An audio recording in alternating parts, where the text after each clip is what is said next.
Good evening, Planning Commissioners. Are we ready to get started?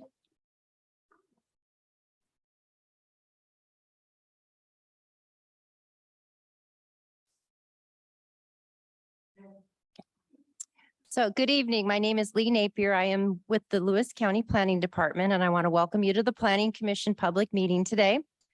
This meeting is taking place in person, streaming live via Zoom, and it is being recorded. For those joining us via Zoom, please remember to mute your phone or device when you are not speaking. If you forget to mute your phone or device, Megan will mute you. Tonight's meeting is a workshop on the rural housing alternative and update on population and housing allocations. A reminder, the Zoom chat feature is modified, so participants may report technical difficulties directly to Megan, the clerk.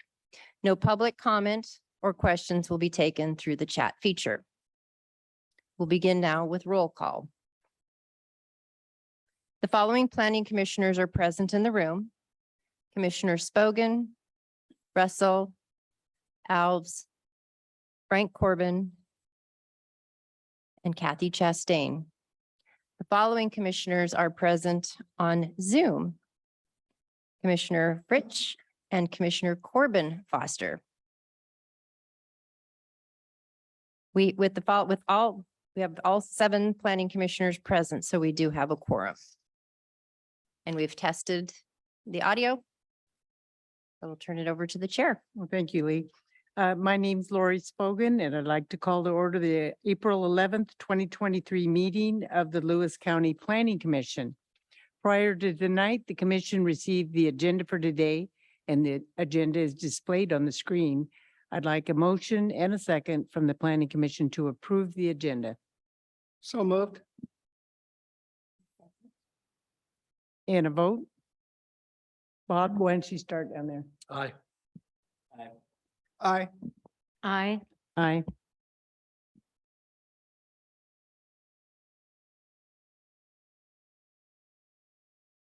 The motion passes with 7 yes votes.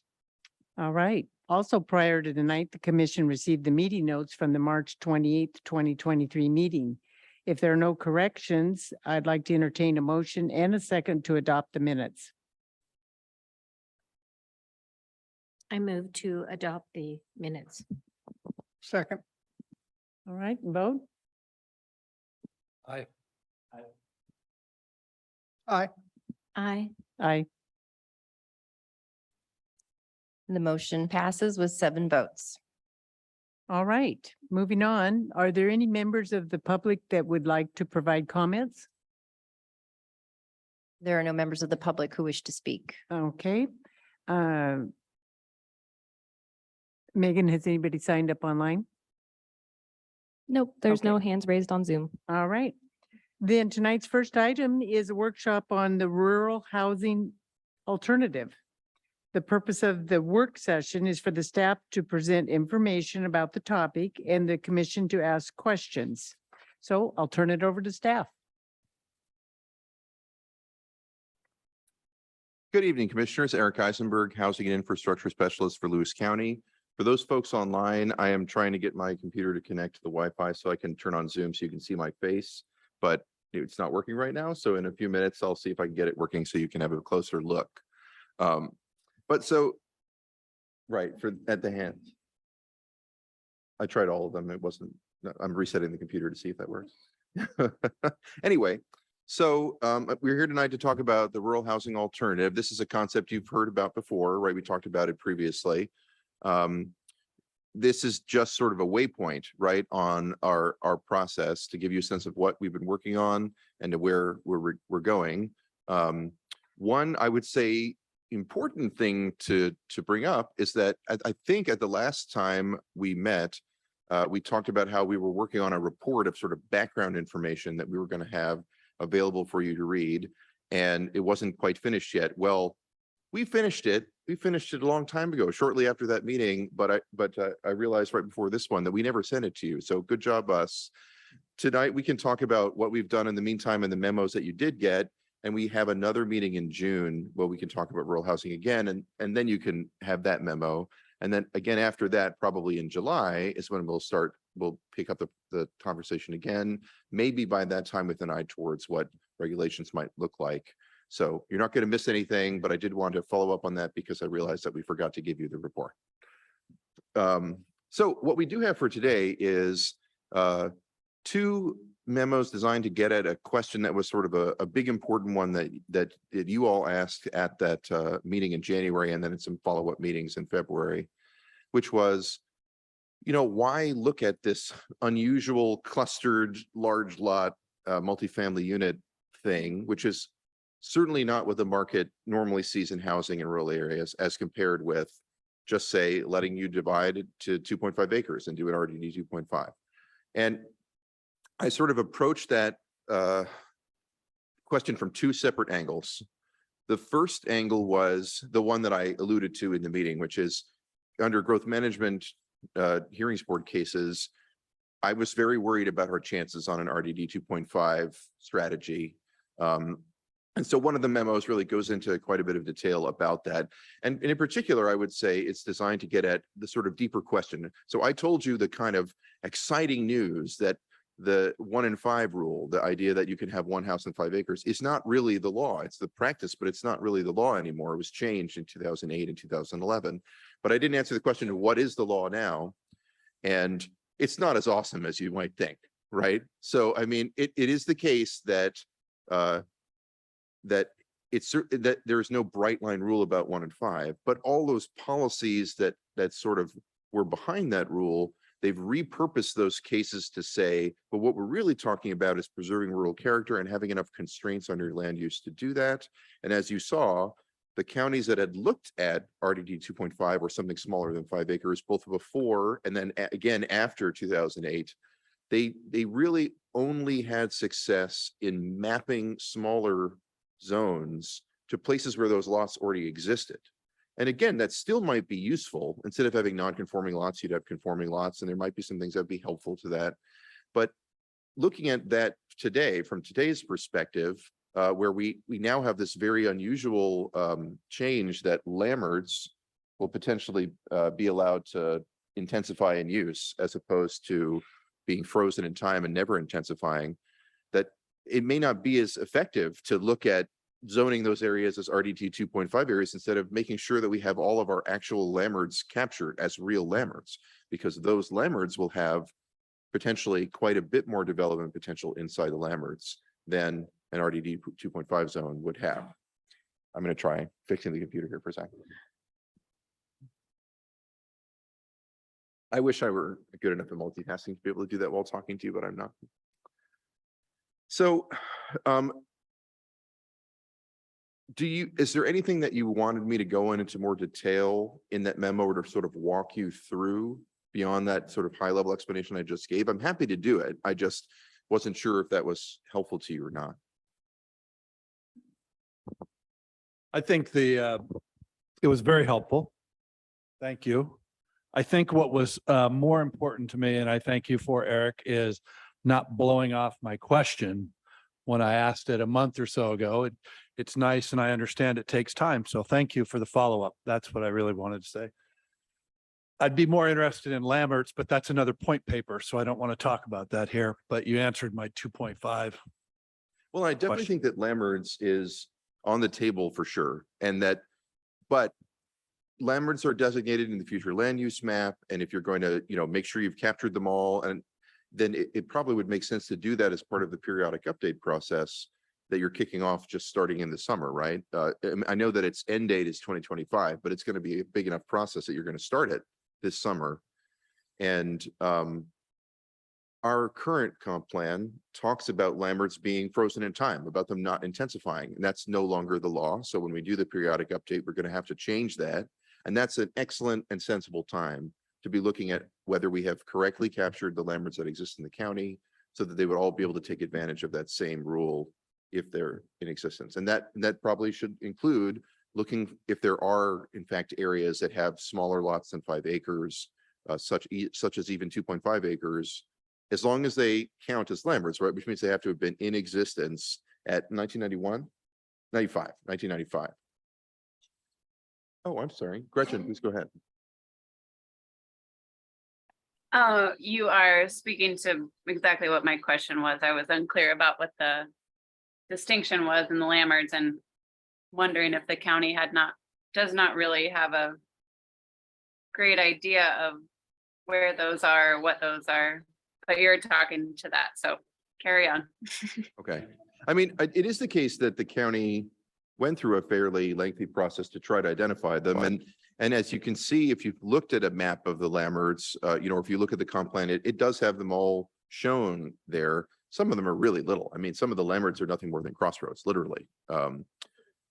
Right, they're called Crossroads Commercial. That's a Lambert, like Mary's Corner or something like that. So, but I do think that it would be, again, now, given the evolution of the law and the kind of persistent thing, even after the 1 in 5 rule got modified or sort of reinterpreted perhaps after the fact to be about preserving rural character and constraints to do so, written right into the comp plan, right into the development regulations.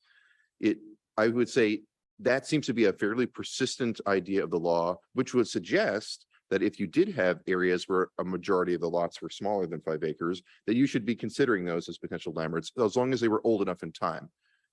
Be warned, not all of them will be, because although 1995 is a cutoff date for Lammerts, our implementation of the Growth Management Act, which was allowed, was not really until 2000, right? We were going through a long process that culminated in 1999 and 2000 with our adoption of a full set of rules related to the Growth Management Act.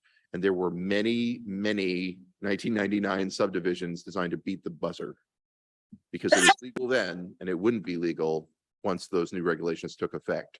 So those specific ones, they won't qualify as Lammerts, but it's theoretically possible that they'll be under 5 acres. So just be warned, that's an issue that we will be seeing. And then you'll have to figure out what to do with those.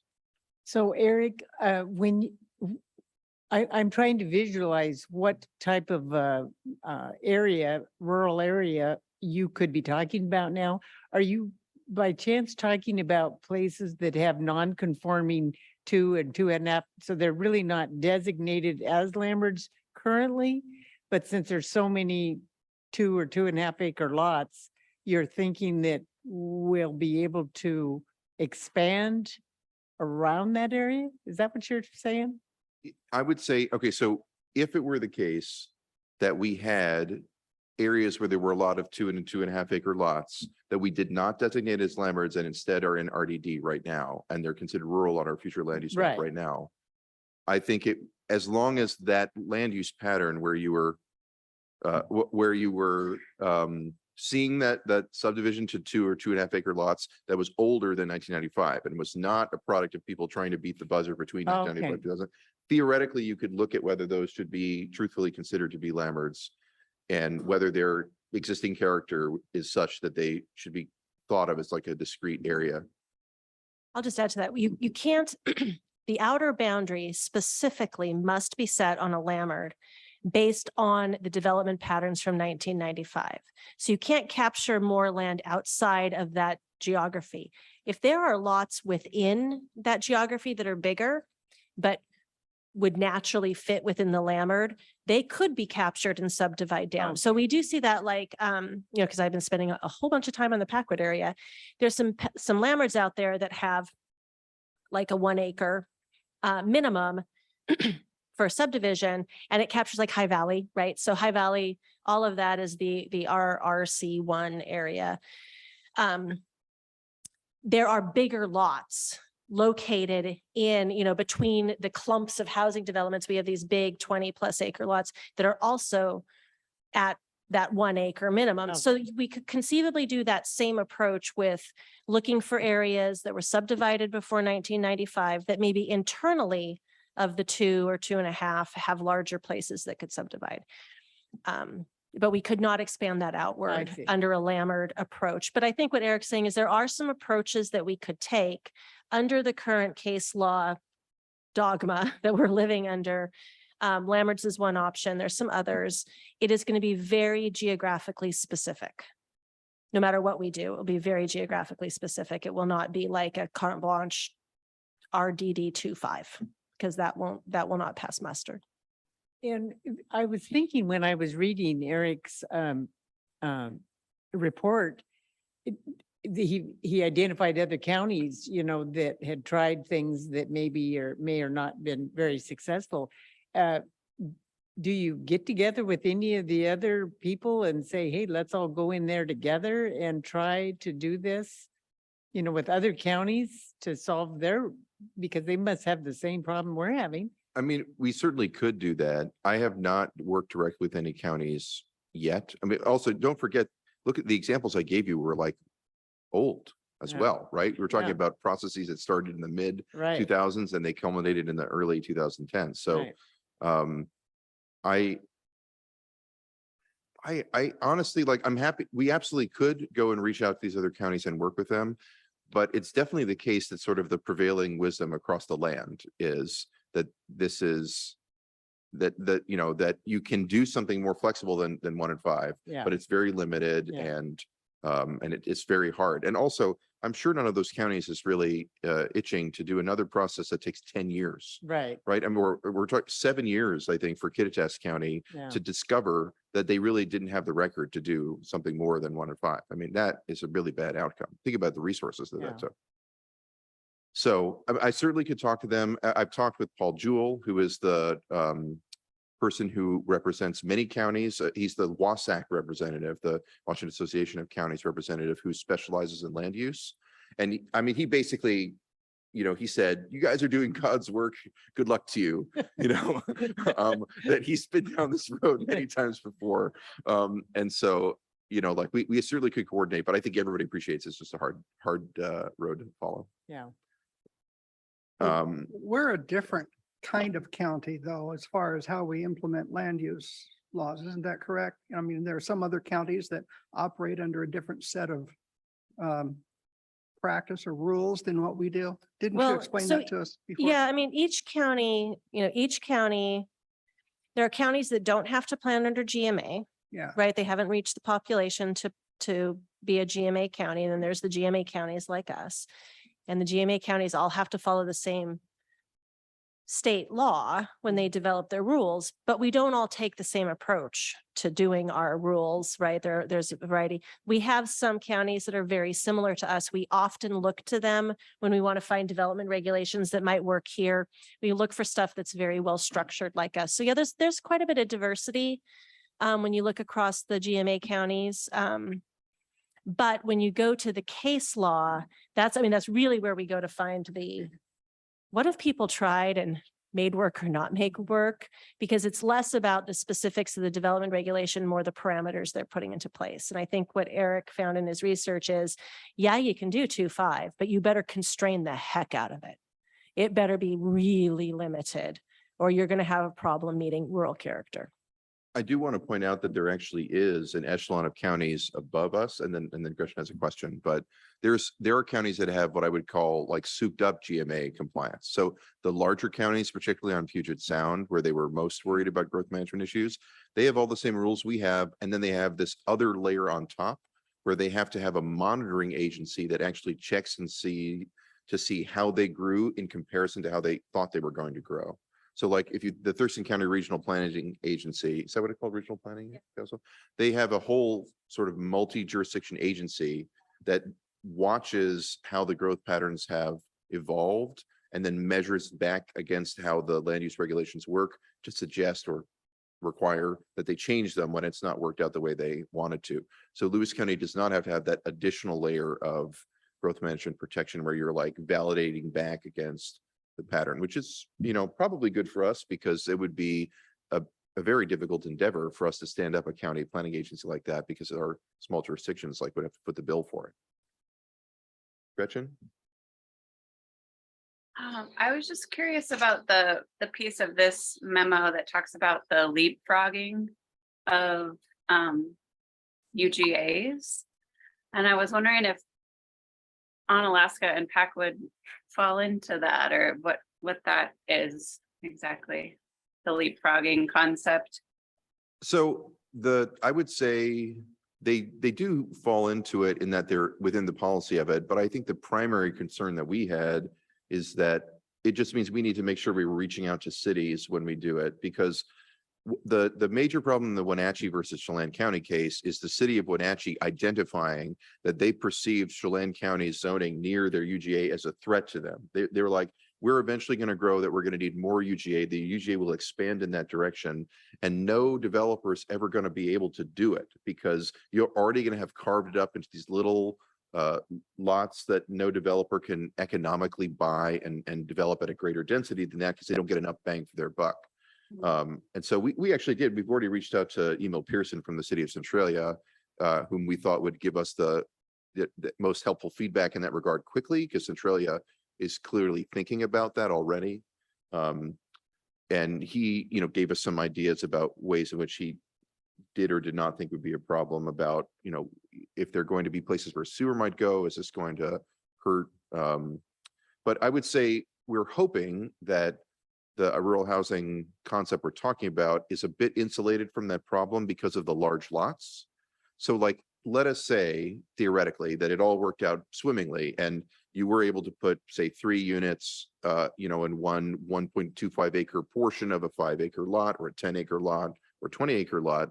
If that got swallowed up by a UGA later because of population growth and a developer was looking to buy it and there was going to be sewer there that they're going to hook into, they might be able to say, okay, even though that 1.25 acres is sort of like, it'll be hard for me to do more with it than the 3 units that are already there. There's 4 additional acres, or there's 8 additional acres, and I could subdivide those into 5,000 square foot lots because the city allows that, right? So that there still would be, we think, some incentive to allow the urban development so that it wouldn't crowd out the UGA from ever being able to extend there. But I do think that we will have to think about whether we need to have some special rules about UGA avoidance. And here's to get back to your question.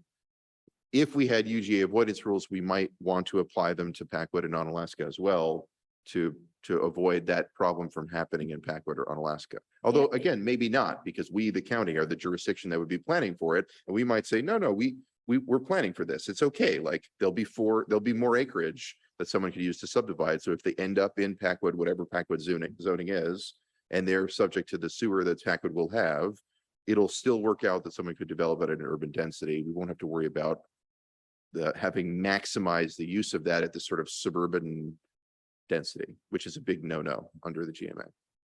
Yeah, I do want to just tag on in terms of the Packwood stuff, since we are looking at the future land use designations, not zoning yet, but the designations. Sewer is not going to serve all of the areas in Packwood that the advisory committee has earmarked for higher density residential, right? So they had a number of areas that they've marked for, this is, as the density comes, it should be centralized, consolidated in these spaces.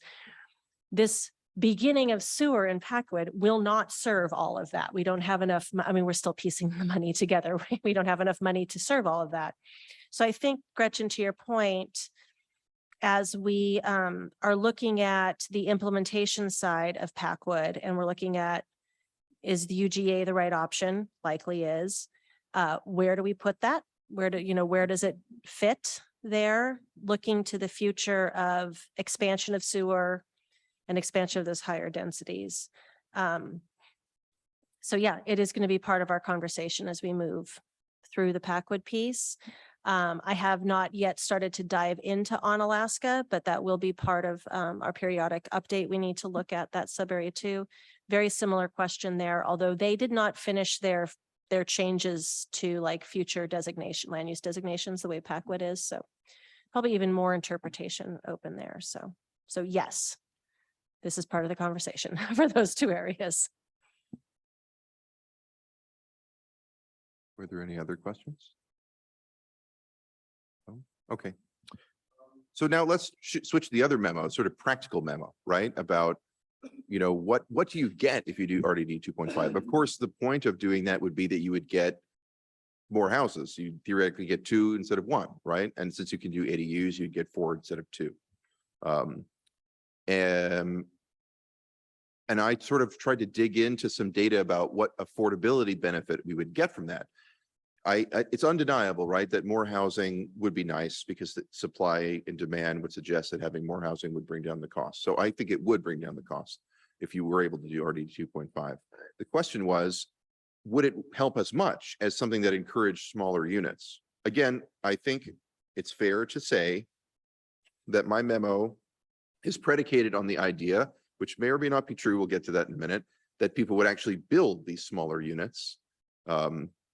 Because that's a sort of a question about development and development practices. But assuming that they actually might develop in the way that it's contemplated, which would get you more of an affordability bang for your buck, potentially.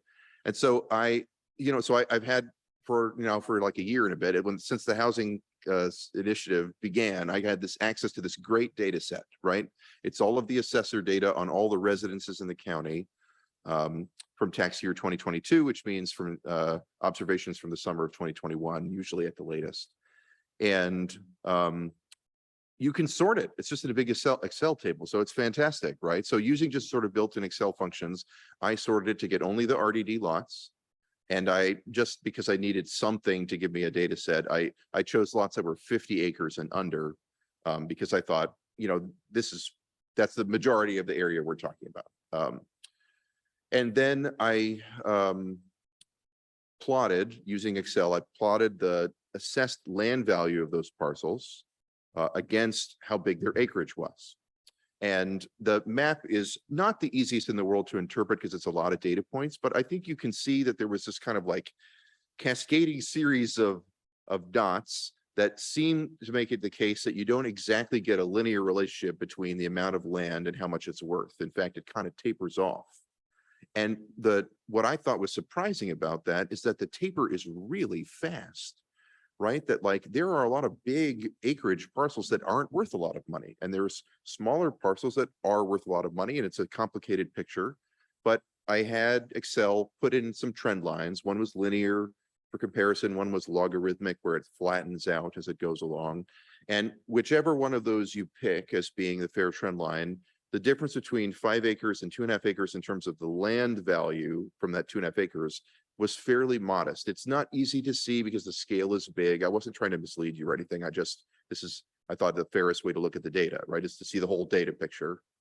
But if you sort of look at where 5 acres is, which is kind of in the middle of some grid lines, and then you move down to the 2.5 acre area, it turns out it seems to be close to where those two lines intersect, actually. That it looks like it's about $10,000 in value difference if you had the same house in 2021, at least. If you had the same house on 5 acres versus 2.5 acres, it seems like it would be $10,000 cheaper, which is nice. You would get $10,000 benefit there. You'd also, of course, there'd be more houses, and so you'd get a benefit of supply and demand. But then I compared that to what happens if you had smaller units, right? So I took the same data set and I added up all of the finished space because the assessor measures finished space. Then I call all the finished space, residential living area.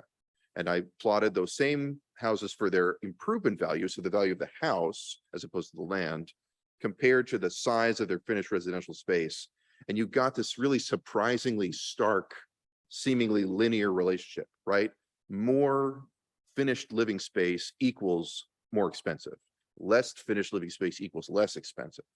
And also the difference, the magnitude of the value change was really pronounced, So if you had 1,000 square feet as opposed to 3,000 square feet, like 3,000 square feet looked like it was about 500 grand, and 1,000 square feet looked like it was about 200 grand. And so, that's a big difference in terms of affordability for the 1,000 square foot unit. Now, I'm hoping, again, if you could develop these things for somewhat comparable costs, trading one $500,000, 3,000 square foot house for a triplex of 3 $200,000 each 1,000 square foot units would make more money for the developer because it's worth 600 grand instead of 500 grand. But the individual units would be a lot cheaper. That I was hoping we could kind of hit that sweet spot. That's the theory. And if it works, I think the theory is that it would be much better for housing affordability for those people who choose to buy the smaller unit. I want to make sure you guys know, no data set is perfect, and I'm actually not a statistician. A lawyer, I have no training whatsoever in statistics. But I can just tell you honestly what I did, right? There are some underlying assumptions in that data manipulation that's based on real assessor data. And those 1,000 square foot units are self-contained units. They're like houses that have 1,000 square feet. They're not like joined triplex units, which may or may not be worth the same amount. Although it's possible they're worth less. So actually it might be even a bigger affordability benefit if they were joined up. But it is something I could do with the data at my disposal to suggest why this was an interesting strategy to the extent that it's marketable, because it all depends on whether it's marketable and people would want to buy these units and build these units and whether you could do that. So I have some more information about that. Is it marketable question for you, but I want to pause and ask if there's any questions or discussion points about just that second memo about the land value or the proven value thing. Eric, did you take into account that the larger parcels, anything over 5 acres may be in the DFL program or open space and therefore would be valued quite a bit lower? I did not do that. And so that's a good point. Yeah, anything up over 5, you wouldn't have to do it for the 5s or the smaller ones, but it's pretty dramatic. That's true. Yeah. You're right. It's like 1/10 of the value, isn't it? Well, I couldn't tell you that, but it's a lot. Okay. I don't yet. I can absolutely try and figure out how to rerun the numbers. If it's, if it's important in your thing, you might want to check it and see. And then the other thing that I just, after you said this, I went through the 2s that we had developed in the last 10 years and did an analysis on what was built on it. And I would say 3/4, I should have the numbers in front of me, but I would say 3/4 of the 2s, people put manufactured homes on it. So I would consider at the time when that happens, that would be, I think what you would consider affordable housing, even though the same ones that I was selling for 200,000 2 years ago are reselling for 400 now. So it doesn't seem so affordable, but that's what people were doing with the 2s that we developed, with an exception of a couple of ones that we developed up in Adna, went to stick-built homes, more higher end homes. But Can I so I can say that at least for purposes of that analysis I gave you, only stick-built residences factored into the equation. So at least we were comparing apples to apples. okay, But I mean, if your point is that on the smaller parcels, people might put a manufactured home, which costs less, so there'd be an affordability benefit, that's a fair point Right. as well. But at least in terms of the integrity of the graph that you're seeing, I had 2 separate tables. There's a mobile homes table and a stick-built residences table.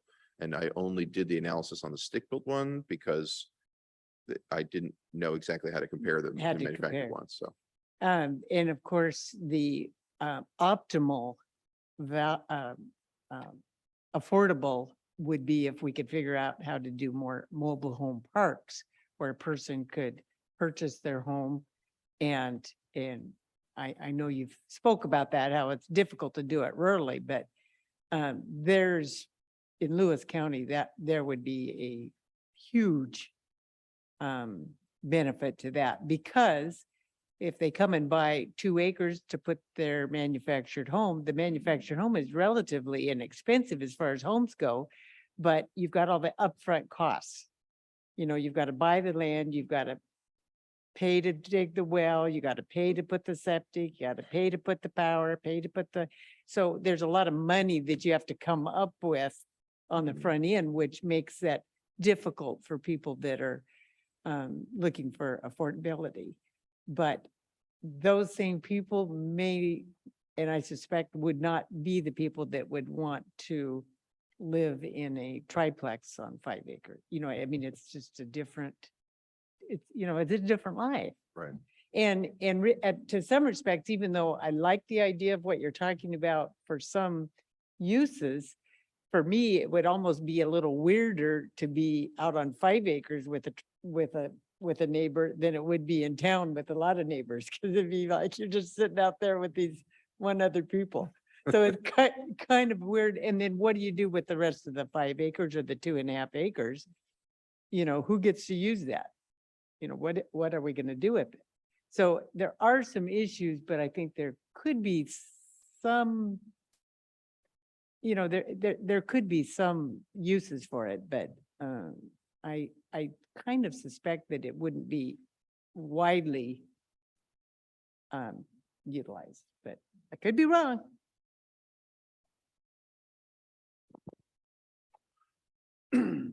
I guess the question you asked about the numbers, what do you think about the numbers?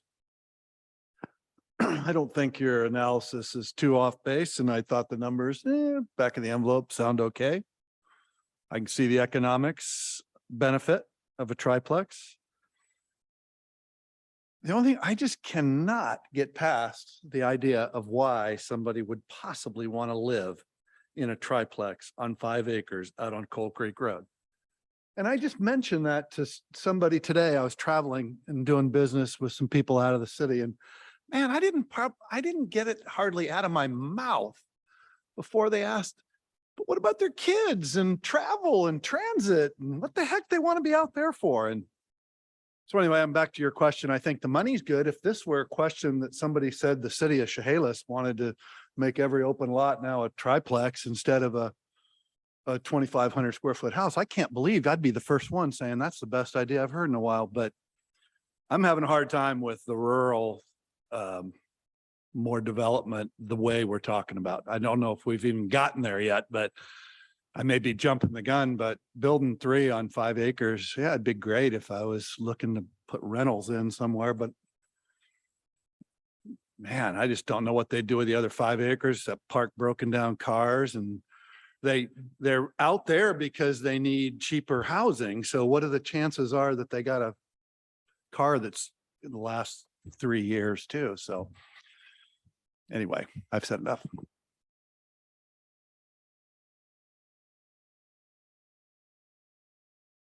Just FYI, cities are about to be forced into only allowing multifamily housing. We're about ready to lose all of our single family options in cities. I don't think that's a bad idea. I thought. Yeah, that- no, they can still build it, but we're about to lose the zoning option. Yeah, they can certainly still build I thought the it. state just passed a law that just about outlawed single family homes in cities. It's, as Barb was saying, it's a zoning thing. You may still build single family houses, but cities, for the most part, are not going to be able to zone single family zones anymore. You must allow more.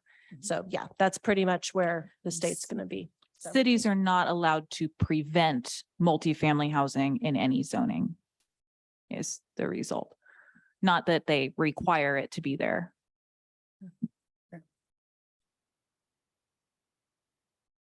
Any other thoughts before I move on to the folks on Zoom before we go on? Sounds I like not. will chime in I- real quick if, but yeah, I kind of, agree with Bob. I have a hard time believing that that's going to be an attractive idea for most people. And I have a hard time wrapping my head around as a developer, how that would make a ton of sense. Usually when you're putting a lot of smaller, if you're a developer, those usually just end up being rentals as opposed to being for sale a lot of the time. And I feel like that's kind of the route it would end up taking. And there'd just be a bunch of rentals out there, which I don't know if that's good or bad, but it doesn't seem from that point of view very attractive from a development perspective. And yeah, if cities are gonna be offering that option, I think we're gonna see a ton of that. So they'd probably rather just do it there where all the services are available and they can really maximize what they're doing there. So yeah, I don't think it's the worst thing to explore, but I just have a hard time seeing it, really. And to chime in on that as well is when we talk about the sewage and the water and all of that, how would you even consider developing something like that, a triplex on 5 acres, when you're clear out in the woods somewhere? I like the idea. What she was saying is for some rural areas, mobile home parks. I, for one, have a granddaughter who she can't afford a lot, but she found someone, purchased a trailer, a mobile home from them, and she and her little girl pay the rent of $500 a month. It's affordable for her. And that it's a wonderful park. They've left a lot of trees and whatnot. I think the aesthetics that they made for them was very attractive, and it is rural, but she feels like she's away from the city. So I like that aspect. I don't think the triplex belongs on a 5-acre piece. The, where is in general, is that in this county or, So she lives in Thurston County, right off of Sargent Road. okay, But I do know in the Winlock area, there is a mobile home park off of North Military. right. It's not a very large one, but they do seem to maintain it well, and Yeah. you Isn't know, that in the UGA, that one on military? There's, I think that one in Winlock is in the urban growth area, actually, to tell you the truth, it is not, no, there's 2 that you may be speaking of. maybe, One is the Bays Senior Center, that is in the urban growth. The right? other one is, and that's only senior living up Okay. there. And I believe they all have to be moved out by September 15th. But the one further north between Napa Vine and Winlock Hmm. on the military road, Mhm. there's a smaller one, maybe 50, 60 places in there, maybe not that many, but they do, it appears it's easy access to the freeway, and yet it's out of out of town, so. I wonder if it's recent. I believe Gretchen has a question. I guess I just wanted to comment from the East End that I don't know anything about the developing world, so I'm totally ignorant to that side of the story. But as far as like affordable rentals and 3 seasonal people renting a place on 5 acres that could actually have a garden and raise some chickens and enjoy land and be close to their work at the national park or the national forest, I think there is quite a demand for that. And we're sorely lacking that kind of option in Packwood, because all we have is single family homes and nobody is renting them out. So if the result of this is more long-term rentals on the market, from a developer's perspective, I think that's a positive thing. Personally, from the Packwood perspective, I don't know how that equates down the road. But I just wanted to say that. Well, and I agree with that, like, I think one of the hopes of this alternative would be to encourage rentals in the rural area, whereas right now there aren't a ton of rental options in the rural area because renting a house on a 5-acre lot is generally pretty expensive. It's also really risky for the landlord because if the person doesn't pay, then what? You have no income and you have 5 acres and 1 unit and nothing coming in. It's not like an apartment building where if you don't have one person paying, you still might have several others paying. And so you're not just getting no income whatsoever. But again, I think I'd like to transition now, actually. So to get at these questions, right? These are totally very good questions about whether this is anything anybody would want to buy or rent, whether this is anything anybody would want to build, what would they do if they're going to build it? So you guys raised those questions right away because you're a sharp bunch. So did other people we talked to about it. And the way that we're hoping to get at that question is that we have an industry stakeholder work group. So we have a bunch of people in different roles. So we have a builder, a custom home builder. We have someone who lends as a construction lender. We have a real estate mortgage lender on the real estate buyer side. We have a realtor who would be on the home buyer side. We have a realtor who's more sort of on the rental side. We have a hard money lender and a landlord. What other? Right, a septic designer. someone with well drilling experience, a civil engineer. That might be all of them. But anyway, so we were like, okay, we went out and found people who are thoughtful, people who filled these different roles, and we've got them in a committee now. And we hope to talk with them about the concept and actually to work through some sample developments with them to see what pencils. Actually, one person I really wanted to have on this committee that we have not yet gotten is someone who specializes in making pro formas, budgets, right? Because we not only want to figure out whether you could do it, but we want to figure out whether it's cost effective, because it won't work unless it makes money. The developers have to have an incentive to do it. We don't yet have a pro forma person, although I have a line out to someone, and they're friends with another person on the committee, and we're hoping to guilt them into it. So that's the plan for the way we've set it up. We're going to do 2 sessions. There's sort of first session, second session. The second session is where the real rubber hits the road. That's where we're going to go through sample developments. The first session is just to get them a sense of what we were hoping to do, introduce them to the concept, get their initial thoughts, get their take on how best to structure the second session so we can get some useful information. That's why we still have time on the pro forma one, because actually the first session is happening right now. As you might imagine, having a group of 11 professionals, we didn't find a single time that they could all meet, but we found 2 times where between those 2 times, everybody could be there, right? So the first one was yesterday, and the next one is on Friday. And I said, hey, we're going to do them at both times. Come to whichever one you can. If you want to come to both, be my guest. So we had the first one yesterday, and we actually got a really, really great discussion about lots of different stuff related to their proposal.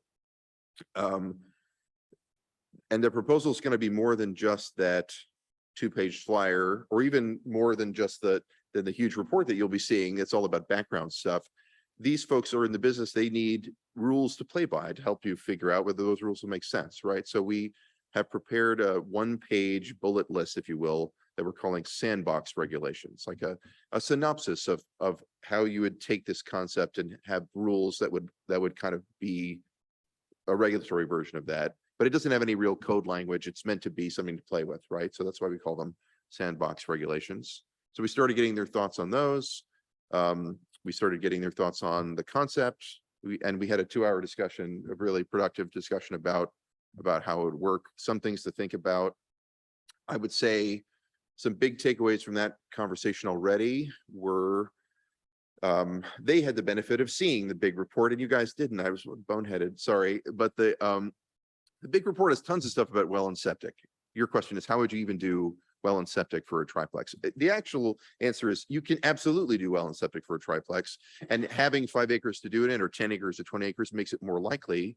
But said our septic designer, who was primed to talk about this, and who I told quite candidly, like, your job is like the most important job, because septic is where the action is on this.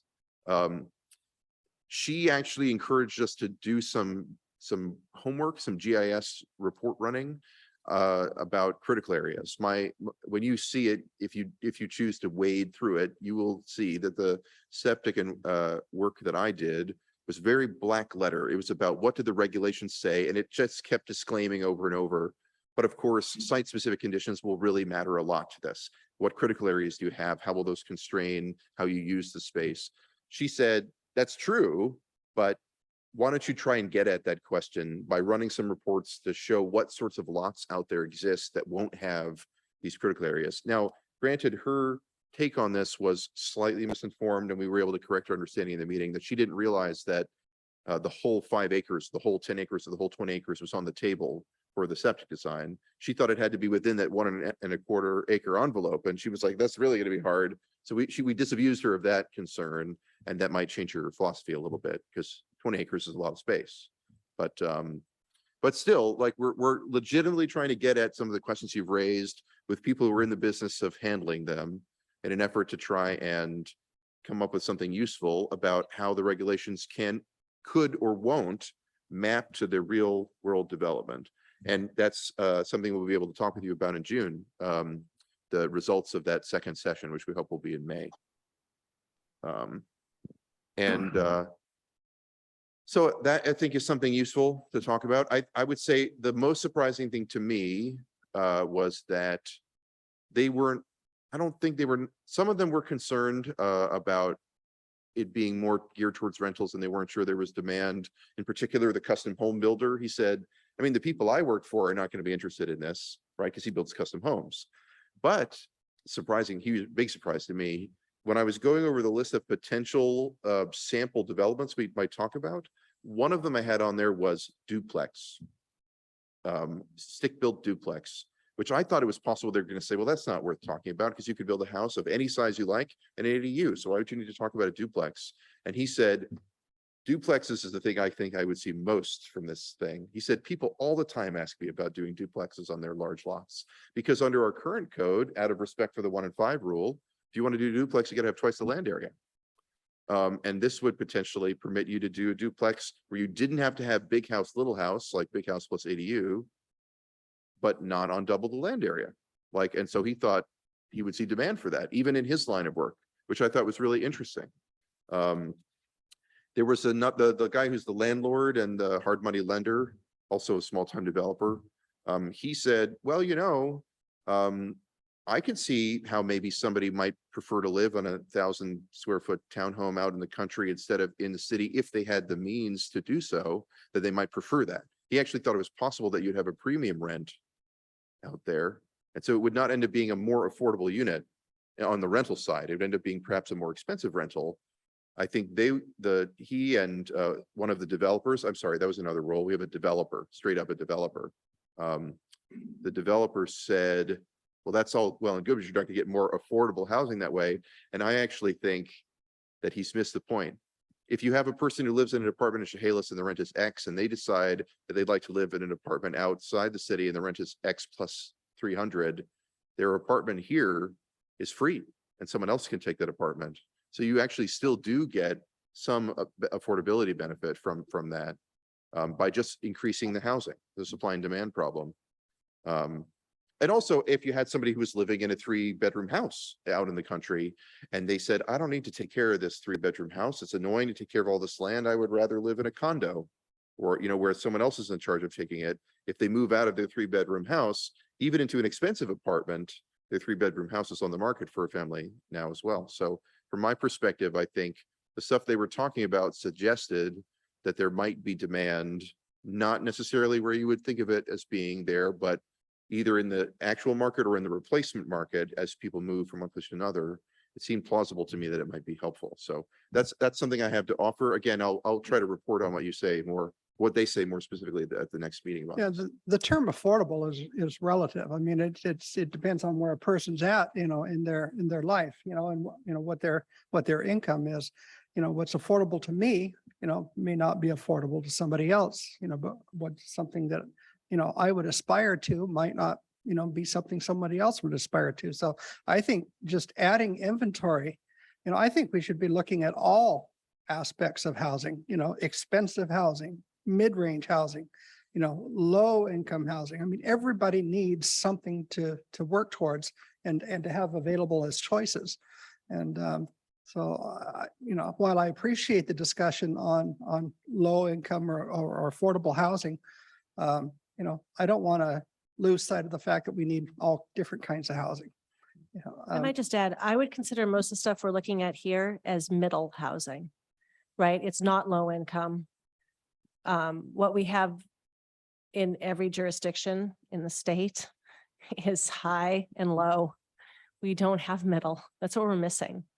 And so a lot of what we're trying to do in this and a number of other things, this is just one picture of a very big puzzle of housing, is we need to increase that middle section. And the middle section's a range. It's not one number, but it's this range that we sorely need so that people can do the moving and the changing and your life changes and you need different housing or you get a job or you lose a job and we just need an inventory that has the spectrum and we don't have it right now. yeah. I think A that, house, oh, please go ahead. a house that we owned in Seattle, you know, was $169,000 when we bought it. Last time I looked on the market, it's a $900,000 house. You know, so I mean, you know, things change so dramatically, you know, given the economy and you know, the state of housing inventory and different factors.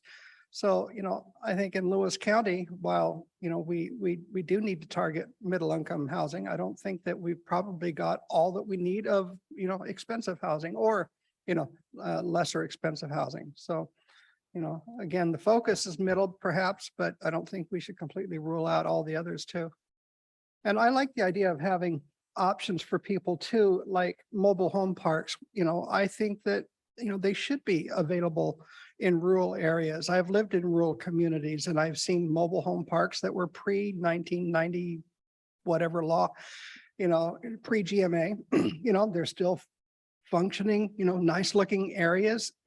And, perhaps maybe I might want to move into one someday, because, we won't be wanting to take care of 4 acres on Kirkland Road anymore. But, again, I think different stages of life require different kinds of options. And another option that I mentioned a few months ago was when, prior to my dad moving to the Northwest, the old logging companies used to have company housing for, for their workers. They would have logging camps and they would have, housing and, they'd have a central kitchen and a cook, and people lived in communities like that, worked together. The kids played together. They went to school together, And so I don't see why we can't, think outside of our typical, nuclear family box, and think in terms of, maybe if there was a large company out in Packwood, that would like to settle there and they could provide some of their own housing, and if it requires sewer, then perhaps maybe there's a type of system that they could develop that could accommodate, that type of housing. But, I think this is a great opportunity for us to think out of the box. It's just some thoughts I had. I just wanted to clarify, based on the input that I've gotten, is my first inclination is triplexes on rural ground, Coal Creek Road. You heard me say it. I was driving all over those roads today. That doesn't appeal to me, but a couple things that were said, infill in Packwood, a big lot that existed in Packwood that you could do something now with a triplex where there was transportation and all that kind of stuff. That sort of fits in my head. The idea of a Lamrid, that intersection you call Highway 12, I'm going, man, that'd be perfect. That'd be a perfect place to put a bunch of those if those were 5-acre plots out there and you needed to do something. So where I would go is I still have my reservation here. I like some of the things I've heard. Perhaps there's a way to do it without, I don't want the unintended consequence, right? If we do something to increase density where it really needs to be increased, where people, it really helps people, that's great. But I'd hate to write some code then that said I could do triplexes on Coal Creek Road. Do you know what I'm trying to say there? There's good in what I've heard.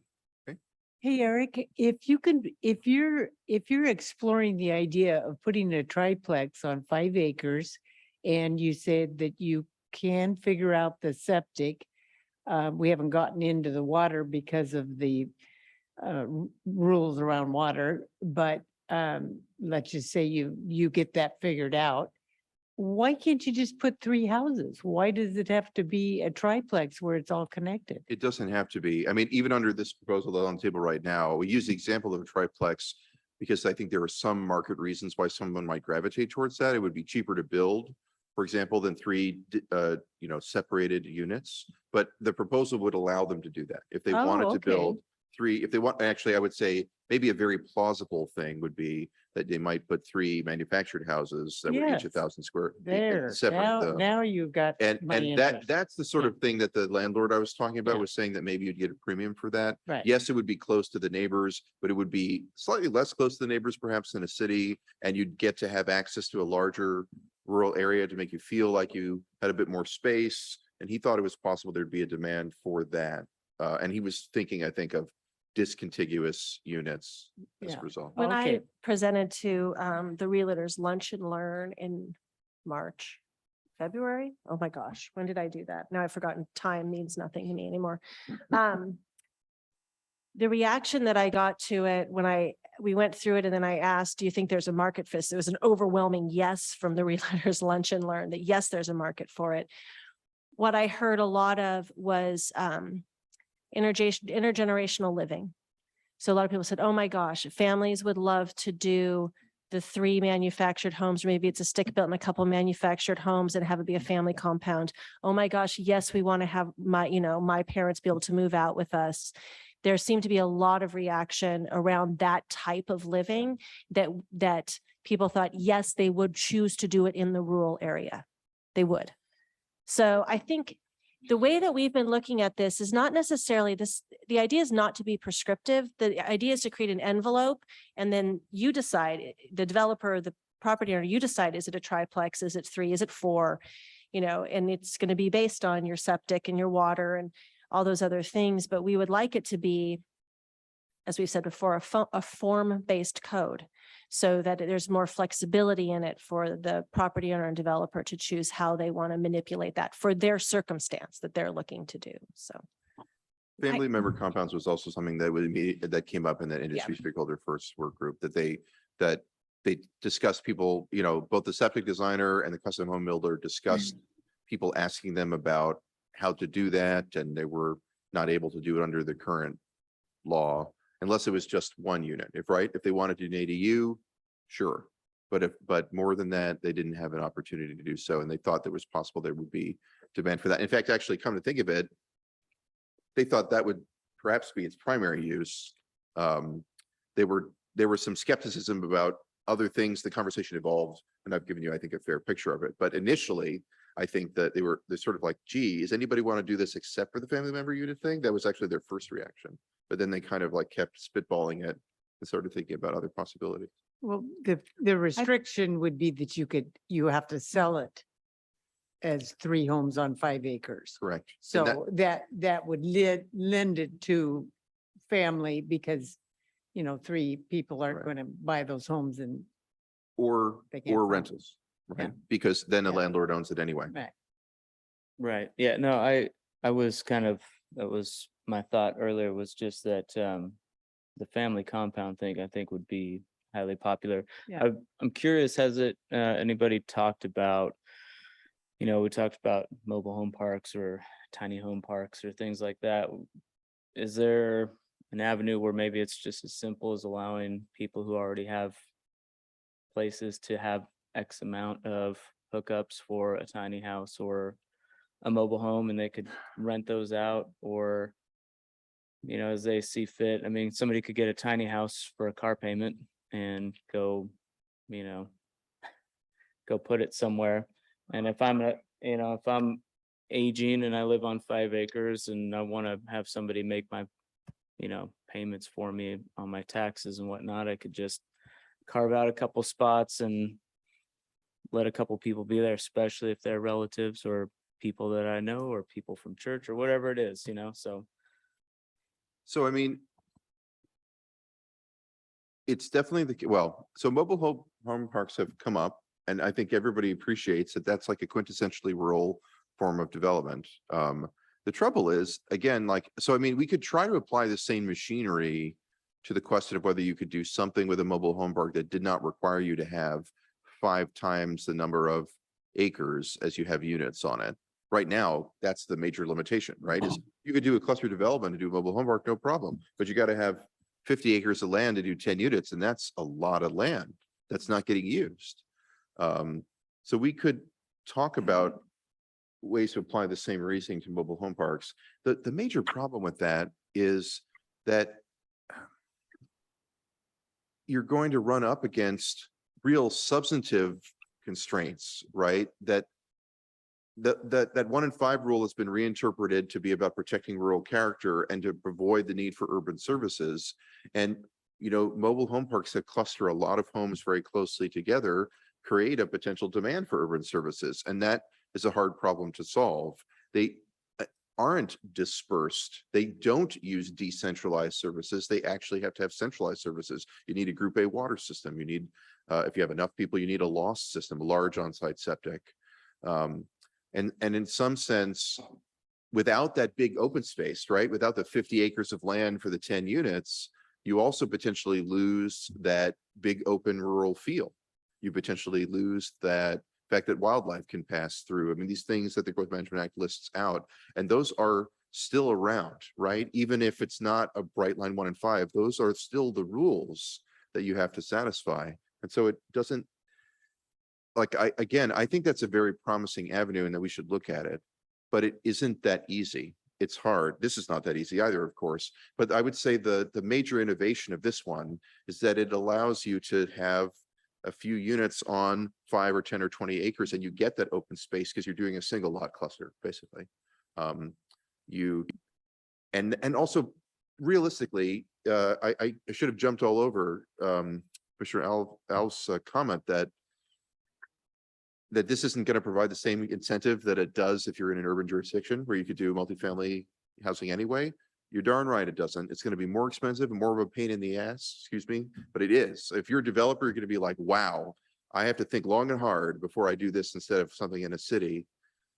And that, as annoying as that is to us wanting to increase rural housing, that is a feature under the Growth Management Act, right? It has a built-in commercial constraint so that you're not going to break the bank. You're not going to run away with it. That it's always going to be the case that urban development is cheaper and more able to be facilitated and should be a lot more plentiful. And this would just be an option that would be used here and there as landowners who had existing land or small time developers decided they wanted to do that because they wanted to do it, even if it was less lucrative. That is something that's not true of a mobile home park. Mobile home parks actually could be quite lucrative. And so again, like, this idea is meant to be a crystallization of lots of different things under the Growth Management Act. And its newness, to tell you the truth, is also helpful because innovations are explicitly allowed. And I don't know if anybody's quite tried to do this. Now, they probably haven't quite tried to do it because in many ways it's a crazy idea. Right? We're flat out insane trying this. I'm gonna say Because that. it's harder than just doing traditional development. It is, and it's more expensive. I guess what I would like to do is I'd like to hold the mobile home park conversation to not infuse it into this conversation. I don't want to lose it. Just like I don't want to lose the 2.5 conversation either, because I think there are geographies in our county where that is a good place to have that conversation. I think the mobile home park is a good conversation that we should have. And these are ones that they're all part of our housing puzzle that we need to look at as we go through the periodic update. So we'll probably pull you guys as we're doing this conversation. We'll probably pull those. We'll stop you as you go into those other realms and be like, no, we're not talking about that. Just not right this second, but we will be talking about it. I think there's a place for tiny home villages in our county, which is kind of a version of a mobile home park. We're going to be bringing some RV park stuff that's going to expand the ability to use those for more longer term rental. So we can start to get some of the seasonality issues around that. So there's a lot more to come on housing. This is just a piece of the puzzle, not the entire answer to housing. But I do want to return to a question you posed about what if you just sort of let people do a couple more units on their existing property, add a tiny house, right? Well, number one, I want to make sure that it's clear that under current law, they can absolutely do that if they just want one, right? If you have a place and you want to add a 400 square foot ADUs, you can rent it out to somebody, totally legal, do it right now, absolutely. The question would be, what if you want to do more than one, right? And I hope there are some sticky bits with it. And actually, it turns out I discovered that Mindy and I had slightly different viewpoints on this recently. But my hope was that we would be able to design this rural housing alternative so that it would be possible for certain people that had an existing home to potentially consider using this as a mechanism to add some more units so that they met the same constraints as everyone else, right? I mean, obviously, you could build one anew. And in fact, I think that the industry stakeholder work group thinks it would be more likely to be used for that because there are some really serious practical constraints on going from a regular single family home into one of these units. The most obvious one being that adding multiple units into that same location will mean that your well has to be a group B well. And that means it has to have a sanitary control area. And if you drilled your well as a single family well, and you didn't care about those requirements, and suddenly it has to meet them, it's not going to meet them. So that's a very serious constraint that people will face that might make it so they couldn't use it. But still, I think it would be useful to attempt to design something where at least occasionally depending on where the well location is, that that you could take your single family home if it happened to be smaller, right? If it happened to be well under our square footage cap, and now you would have an additional option. Under the traditional option, you could add an ADU of up to 1,300 square feet if it was smaller than your house. But now you might have another option where you could potentially decide that you wanted to add 2 smaller units as well. Again, as long as you're below the square footage cap and you meet all these other sort of rigid constraints that we're going to put in, if it meets the same form, from my perspective, why wouldn't you allow it as long as it meets all those same constraints? And though you rely on those constraints to make sure that you, again, that you're not breaking the bank, that you don't allow urban growth, and that you protect rural character.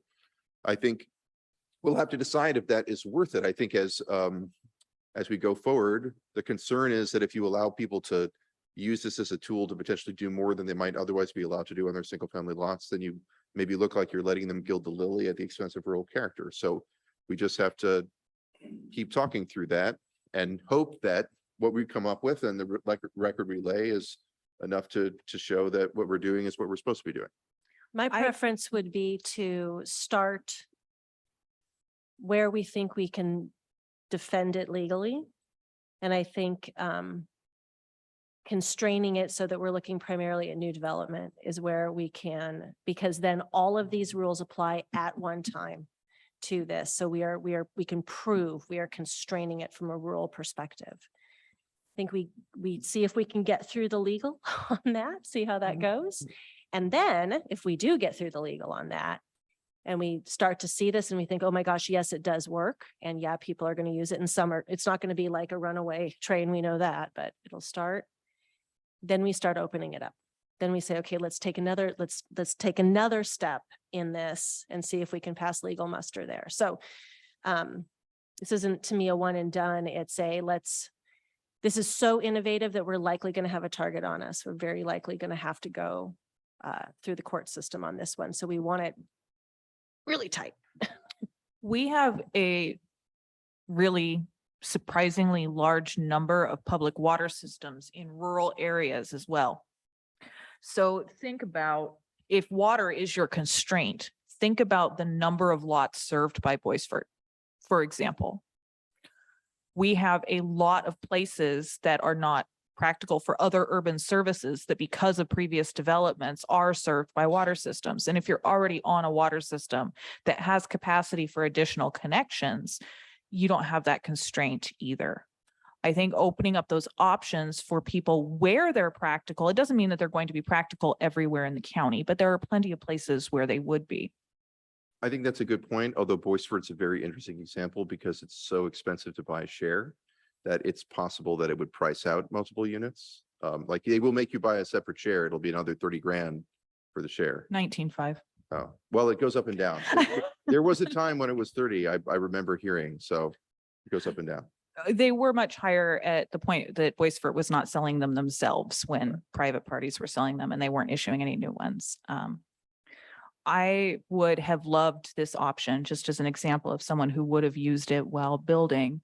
I put in a home for myself and my mother put in an ADU, and it's not going to be very long before my kid's in college, but I swear to the heavens, if I have to share a kitchen with my mother, someone's going to die. So I mean, I will just echo that. If this Strike was- that from I the would've- record, please. I would have, honestly, when we were building, I would have used this option. I would have built a duplex. Yeah, I would have built a duplex, not a single family residential if this option existed when I was building, which we built 12 years ago in the county. So, I mean, I think the point is that this is just about adding some flexibility. It is definitely niche. It is not going to solve our housing crisis in the rural area. It is part of a very, very big picture.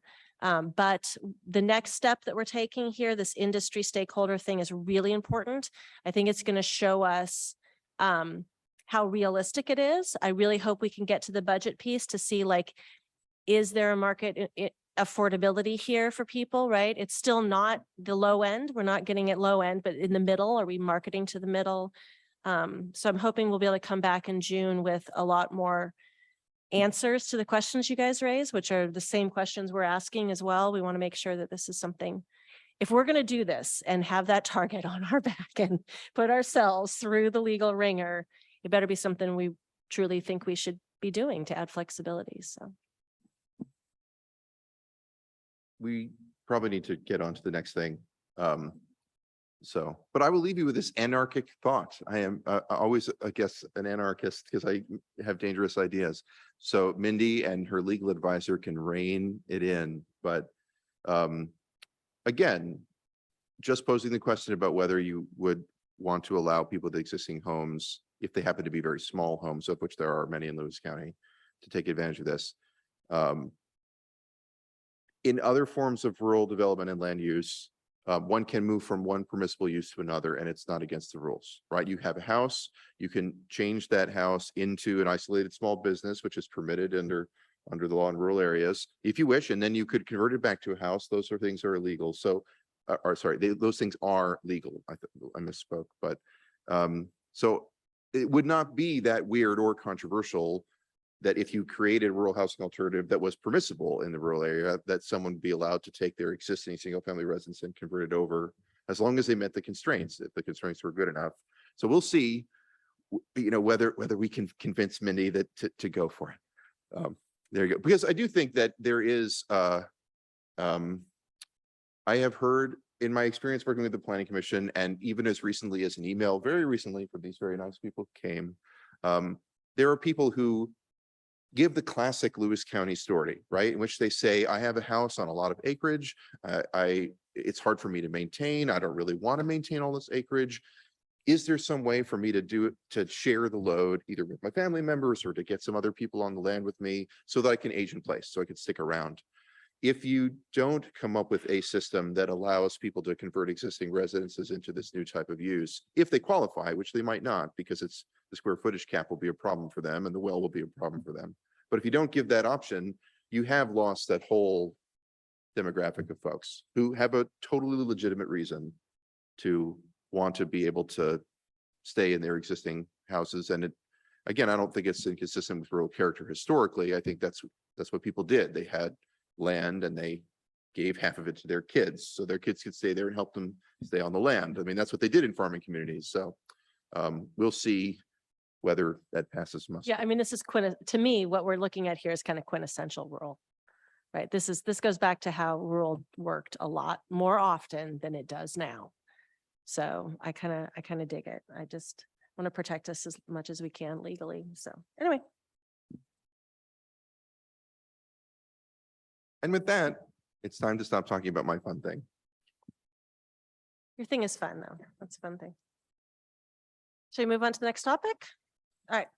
You don't have to bring anything up just yet. I've got reminders and then we'll bring up. Okay. So we're going to talk about population and housing. As you know, I just keep bringing these back to you guys. I have a few reminders just to get your brains back in this realm of what we're talking about here. And then we'll go to some details. So just a bunch of reminders. I've already said all these things. This is just moving your brain away from rural housing for a second. So every 5 years, OFM provides us with our updated 20-year population. Each county gets it. We have to allocate population to the cities and to the urban growth areas as well as the rural area. Population is the primary input into the housing model, right? And we are required to do the housing allocation piece as well. That's new from House Bill 1220. In Lewis County, the way that we've chosen to do that is through our Planned Growth Committee. So we use them to coordinate this effort with all of the jurisdictions. It's made up of the mayor or their designee from each jurisdiction, plus the chair of the Board of County Commissioners. They've been meeting monthly since January to work on this particular issue, which is pretty tough. The reason why we're working on it and we're on such a tight timeline is the population of the housing are the primary inputs into the periodic update, which we all start on July 1. The county and all the cities start that on July 1. And we only have 2 years to complete it. So we got to be done by June 30th, 2025. So 2 years seems like it's a lot of time. It is totally not a lot of time. I was working on some scoping with Lee today and I get shaky thinking about how we're going to get it all done in 2 years. So we want to start on July 1. I don't want to start on July 2. Just not gonna work. Okay, let's look at population.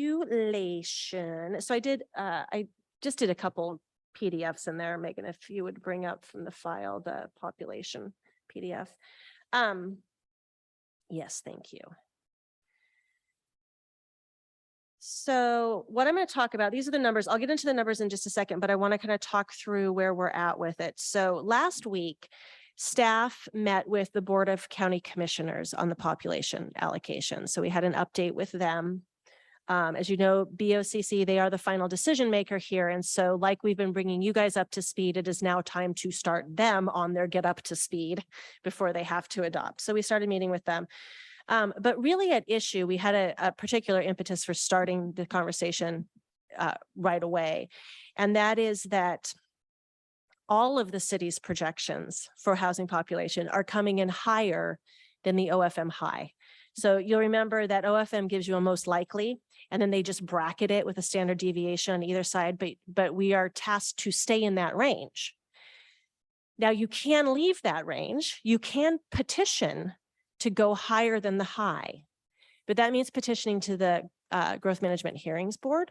So it's like not a small undertaking, it's a real undertaking to decide to do that. So our question to the Board of County Commissioners was, is there a willingness? They would have to choose to do that. That would be their choice. Is there a willingness to do that, to look at going over the high? And they stated that they would not support a petition to exceed OFM high estimate, and they directed staff to allocate within the range that OFM has provided to us. So that they gave us, it was a strong direction.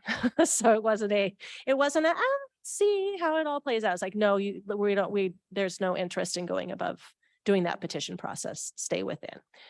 We shared that with the Planned Growth Committee along with population allocations. So I'm going to walk through them here. They're on the screen. We meet with Planned Growth Committee next week. They have seen this, but next week we're gonna do a final vote on this. So I say that because the numbers could still shift a little.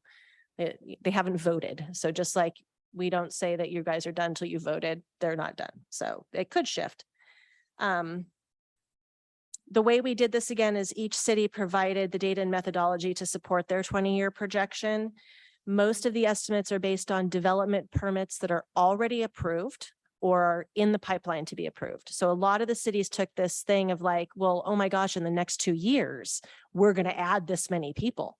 And so we need to pop up the 20-year projection because near term, we know we're going to grow a lot faster because we already have this happening, right? So that was their approach.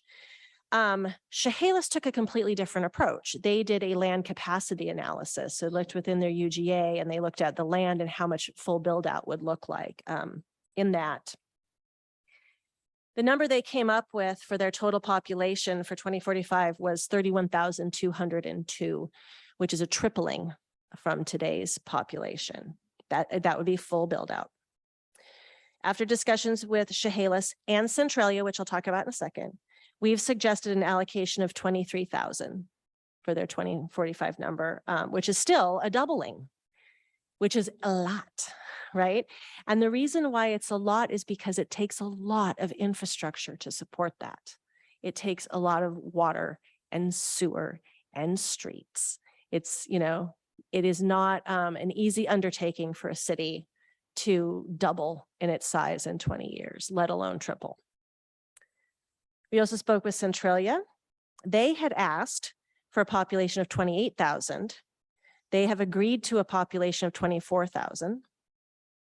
They, in my discussions with Emil, they want to do that to ensure that other cities do get appropriate population growth. Like we can't just put all the growth in Centralia and Chehalis in the allocations.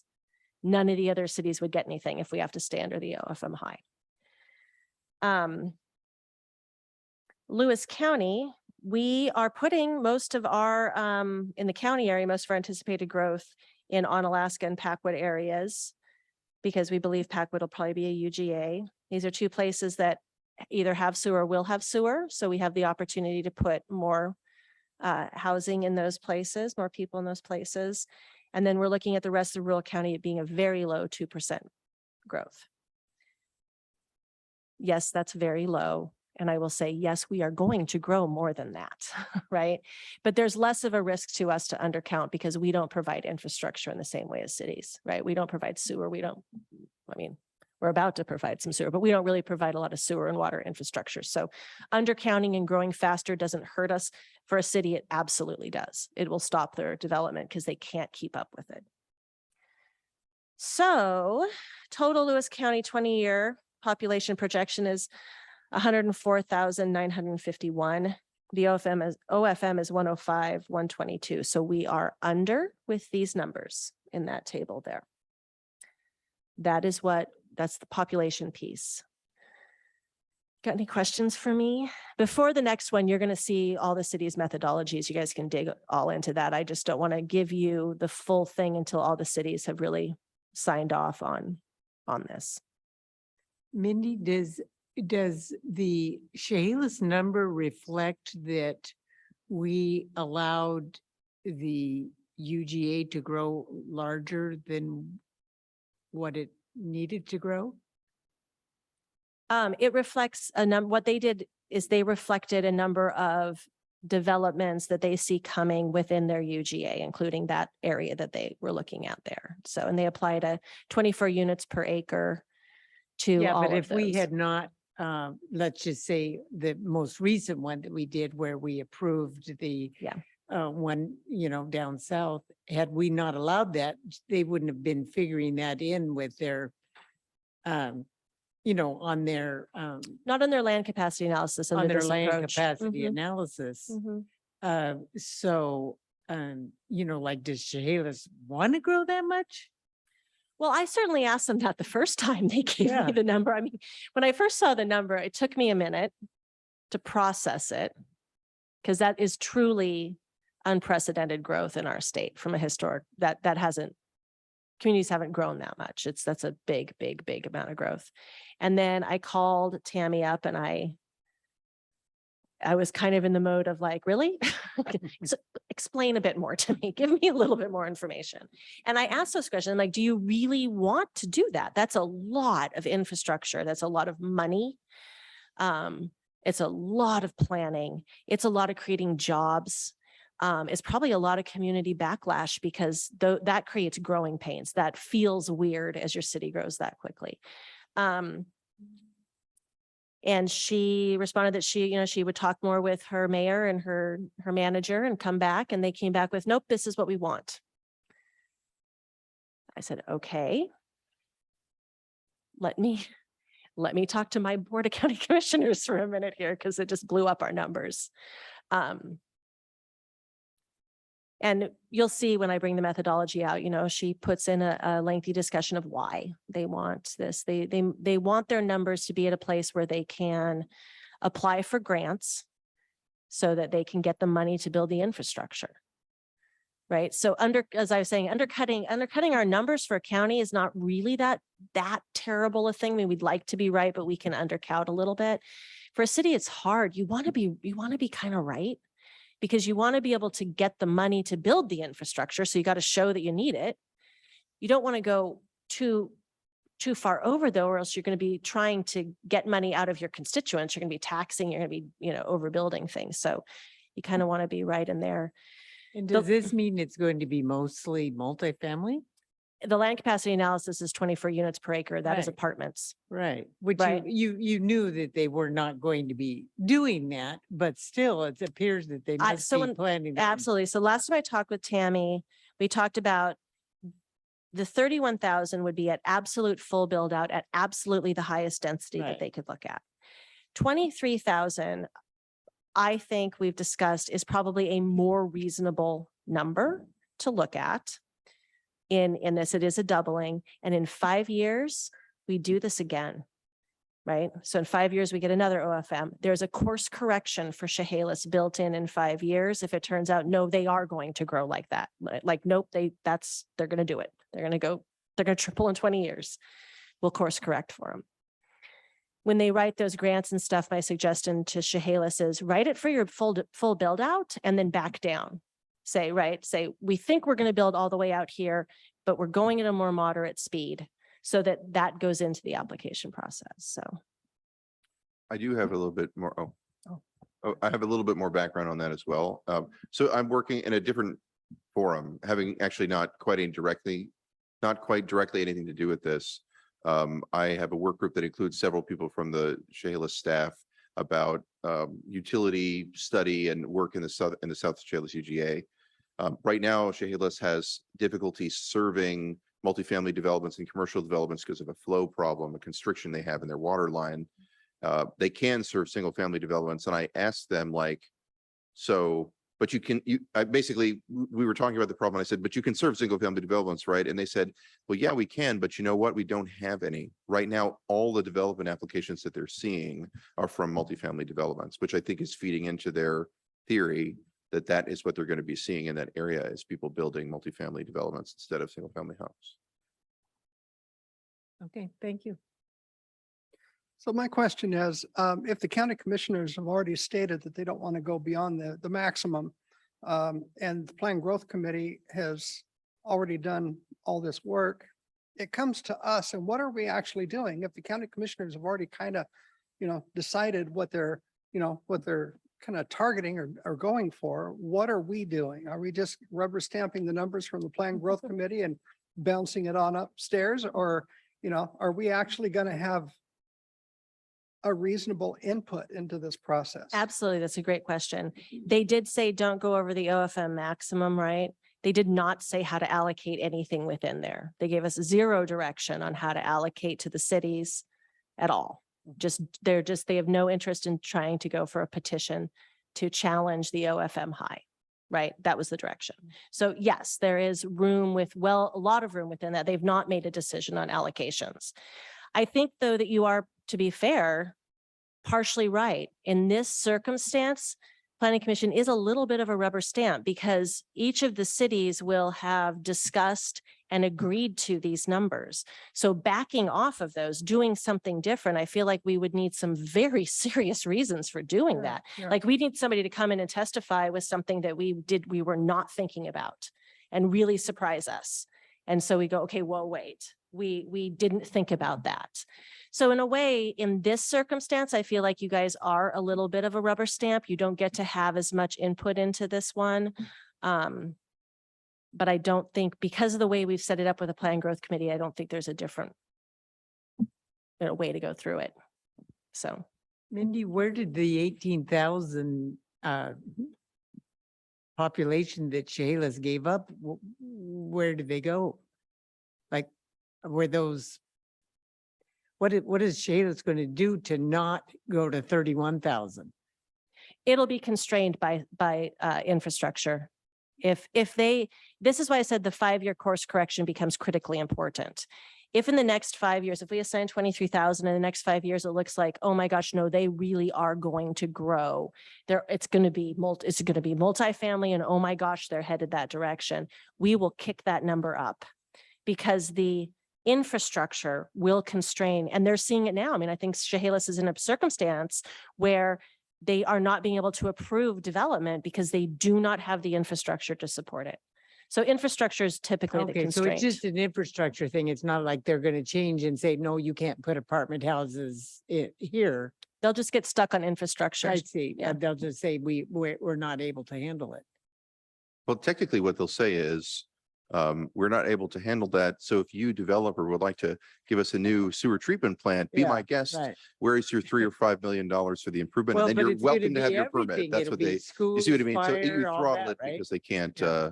actually, I wanted to add something to the discussion about what you're really doing as well as I think you're missing one key thing you're doing, which is that you are citizen input and oversight into the process. If it turns out that the Plan Growth Committee's numbers came to you and you looked at them and you thought they were absolutely nonsensical, that in a public forum where you are tasked as officers of the county with looking at it, you'd be able to say that. You'd be able to say that and send a recommendation to the county commissioners and ask them to change course. I hope that you don't say that. I hope that you find that the work they did is actually quality work. But you do have, you're sort of like citizen oversight on the process. When we started talking about this a while back, one of the things that we talked about was we had to react to our population, the dynamics of their economics. And therefore, if a lot of the growth was going to happen, was going to happen in the county, and the number used to be 30%, I think, then my fear was, crap, why do we have to do all that development in the county, in the rural, when those people that don't have any money, you know where I'm going. So now we get to this table, and I mentioned, I think I sent Mindy a note that I like the numbers. They seem to make more sense now. But here's what I would say. I think there needs to be one more column in here, and there needs to be a percentage growth for like Chehalis is going to say 160% growth, where unincorporated down here, this 3.96, if you divide the 853 by the 42,000, that's only like 2%. So one is talking about growth and one is talking about the percentage of the OEFM or whatever that. No, absolutely. I think, and we could certainly add, that's a perfectly Because I've been good thing sitting to up here add. with my calculator Yeah, going, yeah. there's something in my head that's gone with these numbers. And I think when you put that down, that the county you're saying is going to grow 1.7% when everybody wants to live on 5 acres in the country. And Yep. you show 160% of Chehalis, it's going to be easier for me to say, I don't buy your numbers. Yeah, and so the 20 reason years. why the numbers are like that is because the next thing you're going to look at is housing, and the input is that last column. So the input to housing is the share of growth, because the places that are taking the highest share of growth will take the highest share of housing. And so it skews the numbers. You'll see Chehalis has to produce a lot of housing, a lot. And because it's broken by income bracket, as you'll see in a second, they have to produce a lot of low income housing, a lot. And just to, I'm sorry, Jason, just to pony up on that, that doesn't break my heart. It doesn't break my heart to hear somebody say the money needs to go to the city because that's where it's going to happen. I just didn't like the number a month ago, what was saying we had to spend money in the county. Yep. When that doesn't make any sense to me. Yeah, no, I still think there's problems with these numbers, but I like everything a whole lot better than I liked it a month ago. no, totally. These numbers, I think we're undercounting rural, but we're doing it because if we count any more, we're going to break that top one again. Jason, you had a comment before we look at housing? Yeah, no, I just wanted to say that I guess I have a couple questions as well. Is Chehalis amenable to this approach? Are they on board with that? So I called Chehalis after we had the Board of County Commissioner meeting, and they've seen the numbers, and I would say the reaction was unsurprised that we were going to make them stay underneath of the OFM high. I have not received a full, what I would say, formal response back from them. So I don't know where they're going to go. I think, were they talking about it tonight, Lee? Was that on their council tonight?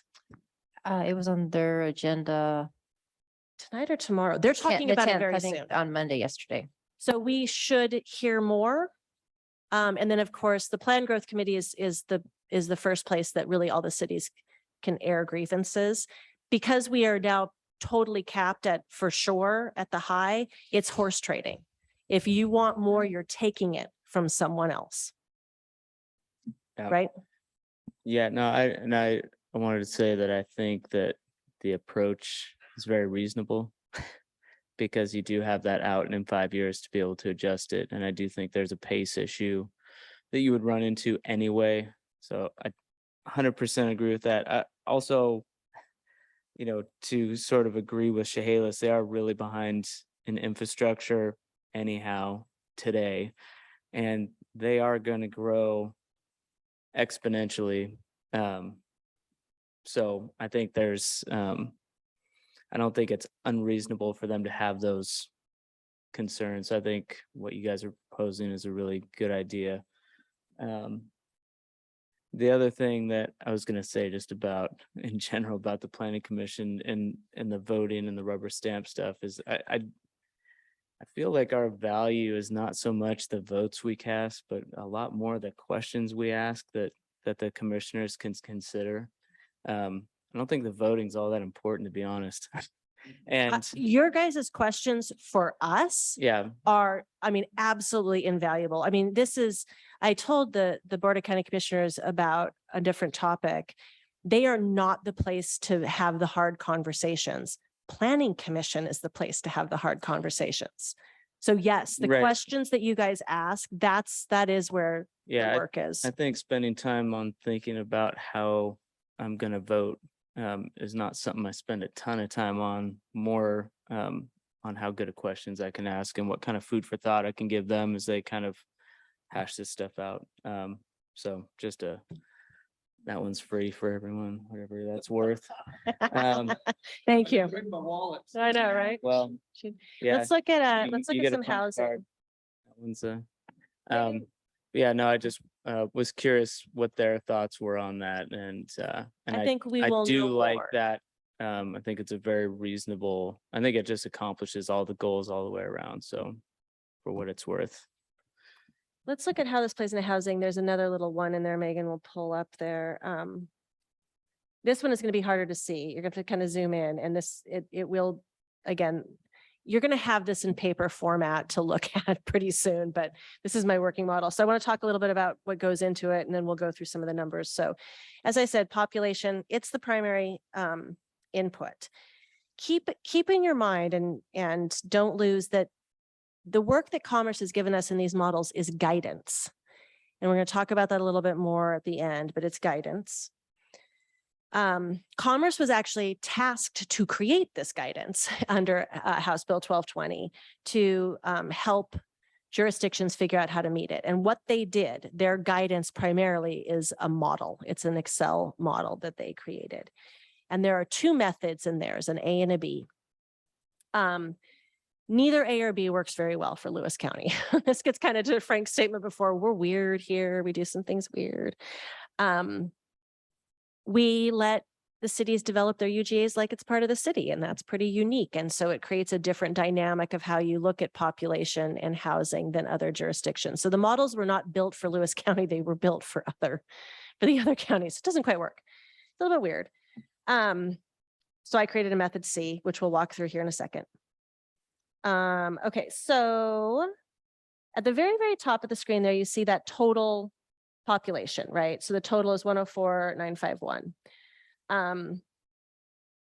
Part of the reason why I had to create this, by the way, is when we were contemplating maybe petitioning to go over the OFM high, the Commerce model won't even run. If you try to put in a population that pops above it, the model just shuts down and gives you nothing. So it's like, well, I'm going to at least recreate the model so I can run it. But I'm glad I did that because it played very well for doing this next step. So, so you put that, so you got that top number up in there. The next three rows are actually method A. So the countywide estimates method A stuff, that is the Commerce method A approach. And then in yellow, that high yellow across there, it says, Lewis County needs to add 10,160 housing units, of which 2,210 need to be affordable at 0 to 30% AMI for the non-permanent supportive housing. And 969 need to be affordable at 0 to 30 of permanent supportive housing. And 1,643 need to be affordable at 30 to 50% AMI, and so forth. So the model, the method A model breaks it down and says, for that total, you have to allocate out percentages in each of these brackets across, right? So that's what the yellow says. And then I added the orange, and the orange is the percent. So it basically, that first column says of the 10,160, 21.75% need to be 0 to 30 non-permanent supportive. So I added that, and I'll show you why. Megan, would you just scroll all the way to the bottom before we look at the cities? So I added the numbers at the bottom, the yellow and the orange. They have to match or be darn close. So I added the percentages so I could futz around with things in the other columns. And my assumption, I haven't talked with Commerce to make sure that they're going to agree with me, is if our final percentages in each income bracket match method A, then they shouldn't care how I allocate it out to the cities because I've met your overall goal. So we're done, right? We'll see if they buy that logic, but it allows us to really futz with the numbers. Okay. Can I just hear you say, so your model, you're saying we will help the same number of people that need the help in our county use my numbers, they match where people live better. Right. And so I'll explain why my number, I think my numbers work better than their numbers did. And some stuff from the cities, because the cities have been importing their information into this too. This isn't just me in a fishbowl. So would you scroll just back up so we can see? Yeah, that's good. That's plenty good. So let's look at Centralia there. Centralia is the top green across there. So the top row is the existing housing stock. This is an input from OFM. It's an estimate. I didn't change any of that. I'm just taking OFM's numbers. We do know they are wrong, but we're not going to mess with trying to inventory every city or whatever for their different existing housing. We're just going to say, okay, that's what we apparently have. And then the next green line underneath there is the need. So these are the numbers that I shifted around. And here's my methodology. The lowest income people, those lower income folks, they need services. And those services exist in the larger jurisdictions, and they exist near I-5. They do not exist in PL. They do not exist largely in Mossy Rock. So I shifted more of the lower to Centralia, Chehalis, Winlock, Toledo, and away from those jurisdictions that are smaller and farther away. So that was the first big shift. And then Centralia and Chehalis are even better suited than Winlock and Toledo to serve the lowest income. So they got even more. So they are carrying the burden of our county for those lower incomes because they are better suited to serve the incomes. Centralia, Emil is doing a housing action plan for Centralia, and through his inventory, he's found that they have too much. They built too much middle housing. So he's actually asking for negative numbers in the middle. So those negative numbers come directly from their housing action plan that they are doing right now. Centralia needs actually more lower, and they need some more higher. So Frank was saying we kind of need some higher and lower too. It's not just middle. Yes, Centralia needs some lower. They also need some higher. So their middle kind of shifts out a little bit for them. Chehalis, they're taking 61% of the share of the growth, so they just necessarily get a lot more housing in there. And we've kind of talked a little bit with Chehalis about that. I think those numbers scared them when it first hit them, and I get it, because those are some terrifying numbers when you think about how quickly you need to put that out there. But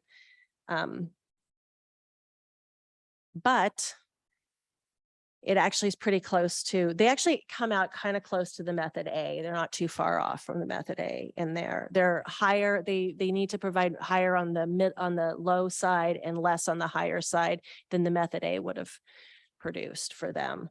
But not by a huge amount. But I did when I talked to Tammy about this, I said, but if you do develop all those developments at 24 acres, if you build that out, you're going to meet that, no problem. You're good. You're fine. And the reason why is because we don't have to prove that we meet those numbers. What we have to do is we have to show that we've zoned to allow for those numbers. So lower income is going to be apartments. It's going to be, things that could be affordable at that level. So they don't have to prove that they make, 1,000 for whatever of that type of housing. They have to prove that they could. So it's a lot of zoning. It's a lot of making sure you've taken barriers away. If you have any barriers to where you put your, how you do your emergency shelter, because that's in that column too. That's really what we have to do. We don't have to prove. So it's not quite as scary when you kind of look at it. The rural housing alternative that we just talked about, that's actually how we get at those numbers in that middle, right? Like we're missing middle in the rural area. And if we approve the rural housing thing, it starts to chunk, right? We start to prove we can allow for. It doesn't mean that they necessarily will go at the middle pieces, but we're proving that we're taking steps towards it. So actually this need that we have to do for House Bill 1220 helps us with the rural housing alternative approach. It also helps us with the Packwood subarea plan, because we're going to need to look to that area and those higher density places that we were that we're considering that plan to meet some of this need. That is what I have on housing. You guys have any Mindy, is there- questions? Thank you for bringing up the unincorporated middle of the pack. Are you talking that 115 and 58 number? Are you talking Yep. like a couple hundred? Yep. I really like something we said earlier about if we do something, we should make sure that we can roll it back if we don't like it, right? So I'm not saying I'd poo-poo an idea, but I'd hate for 200 houses to put something in place that just makes me angry for the next 20 years, right? That an unintended consequence that we can't fix. If something, we didn't see something and it become the best investment that everybody should ever make is to put triplexes on 5 acres and the whole county went Coal Creek. You know, like, anyway. I'm giving No, a I speech think tonight. it's a really good point. I mean, you brought up a good issue, and I think we will look at, like, is this an like the rural housing thing? Is this an everywhere thing? Is it a geography based thing? And I think there's a lot to suss out. Yeah, lots of good questions to suss out. But just the concept itself helps us answer the question of how can the county demonstrate that we are in good faith trying to get to these numbers? Because outside of places with sewer, we can't do high density. We can't do multifamily. We really have to have sewer. So those numbers become challenging under 50% AMI, because you really want to look at multifamily. And then you really just are looking at places like Onalaska and Packwood. And we don't want to just burden those places with that, right? Like, that's not fair, especially when you're talking Packwood, which is way out there. They need affordable housing, but they can't be burdened with too much because they have zero services, none. So it'll become a balancing act. But do you have any questions about this? I know this looks a little like there's a lot of numbers in here. You're going to get the paper copies of everything before our next chat. Any questions before I talk or schedule? Just have a quick question, and this might be a little off topic, but I'm curious if this kind of lower income, quote unquote, housing, do we have any idea whether that's, the reason I ask this is because I hear a lot from people that there's not enough 55 and over communities. Is that part of the issue here? I mean, are those considered because they would typically be smaller footprint housing, and would that kind of fill that if there were more of those available?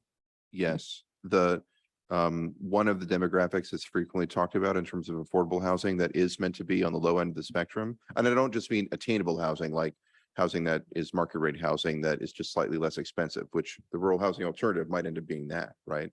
But if you're talking about real affordable housing that's subsidized housing or meant to be for people who are lower income, one of the key demographics that people talk about is senior citizens on a fixed income for Social Security, where the amount they get from Social Security is drastically smaller than the rent anywhere on the market, anywhere. I mean, anywhere in the state. But so it is certainly the case that you know there are people who are specifically working towards subsidized housing for that population, and it's definitely in the conversation.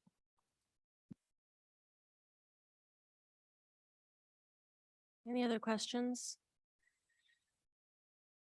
Okay, so the schedule, I've talked with you guys about this before, but the schedule is very tight if we want to meet that, trying to get it done before July 1. And I think we really want to. It's not just us that we need to start periodic update, all those cities do too. And this is an input for them. So we can't dawdle on this one. So we'll be back at the end of the month, this very next meeting. So next week we have Plan Growth Committee on the 19th, and they do need to settle this and vote on their numbers, right? So that'll be a fun meeting. Hopefully we'll get through that and we'll get some numbers to you. We actually need to go out for notice of hearing immediately after that. And so when we come back to you guys on April 25th, you're going to have the final numbers. And that'll be a workshop with the final numbers. But usually we say, are you guys ready to hear from the public? Should we move to a public hearing? We're not going to ask that. We're going to say, and your public hearing is on May 9th. We're just going to do it. And I'm going to push you guys to make a decision on May 9th, because we like have to turn it around and just start the Board of County Commissioner process because that's a 6-week process. So if we can play it out, I think we can be done by June 13th, which will give all the cities a couple of weeks to get the numbers into their grant applications with Commerce. That's as long as nobody drops any big unexpected bombs on us that we weren't thinking about, you know, or where we're like, oh gosh, we didn't think about that. We need to reconsider these numbers, which can always happen during testimony, but hopefully it'll just all go nice and smooth and you guys will move it on to Board of County Commissioners and they'll vote on it. And then we will start periodic update. That's where we get into these fun policy questions. That's where we really get to, talk through this other fun stuff like, could we do 2.5 somewhere? What about mobile homes? That's much more fun than just population and housing. Any questions about schedule? I feel bad because I always tell you guys, this is your process. We're not driving you. If you're not ready, we won't move on.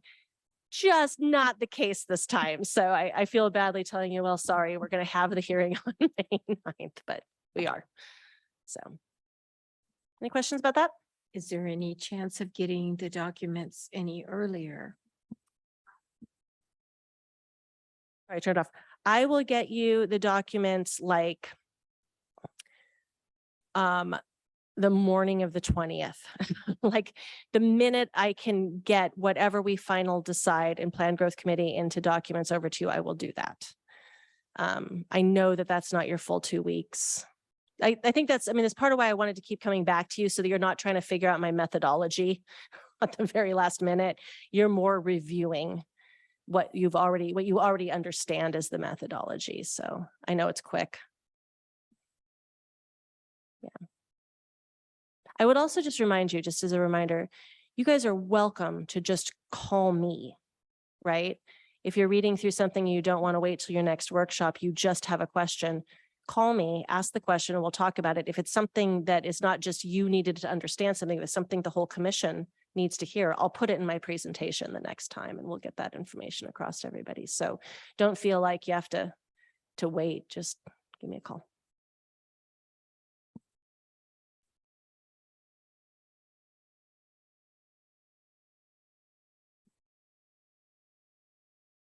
All right, Mindy, good to the order. So I was supposed to give you guys a quarterly report today and I just flat out forgot to run the numbers. So I don't have a quarterly report for you guys today. I'm sorry. I will bring it next time. We do have, however, would you pull up the docket there? Thank you. So last time I spoke too soon. I need to be really careful not to speak too soon on things. I said, hey, we don't have any reasons or UGAs to consider. Nope, wrong.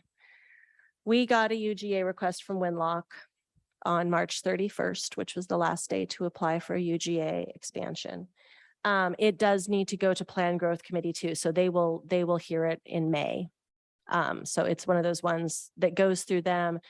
However, that isn't a rubber stamp. The work on UGA actually happens with you guys, not at Plan Growth Committee, but they are going to, they're going to have it. So I've updated your docket to reflect some holds in there. You'll see in July and August, some holds for Winlock UGA expansion. So if it gets past Plan Growth Committee and comes to you guys, that's the time frame we're looking at for those.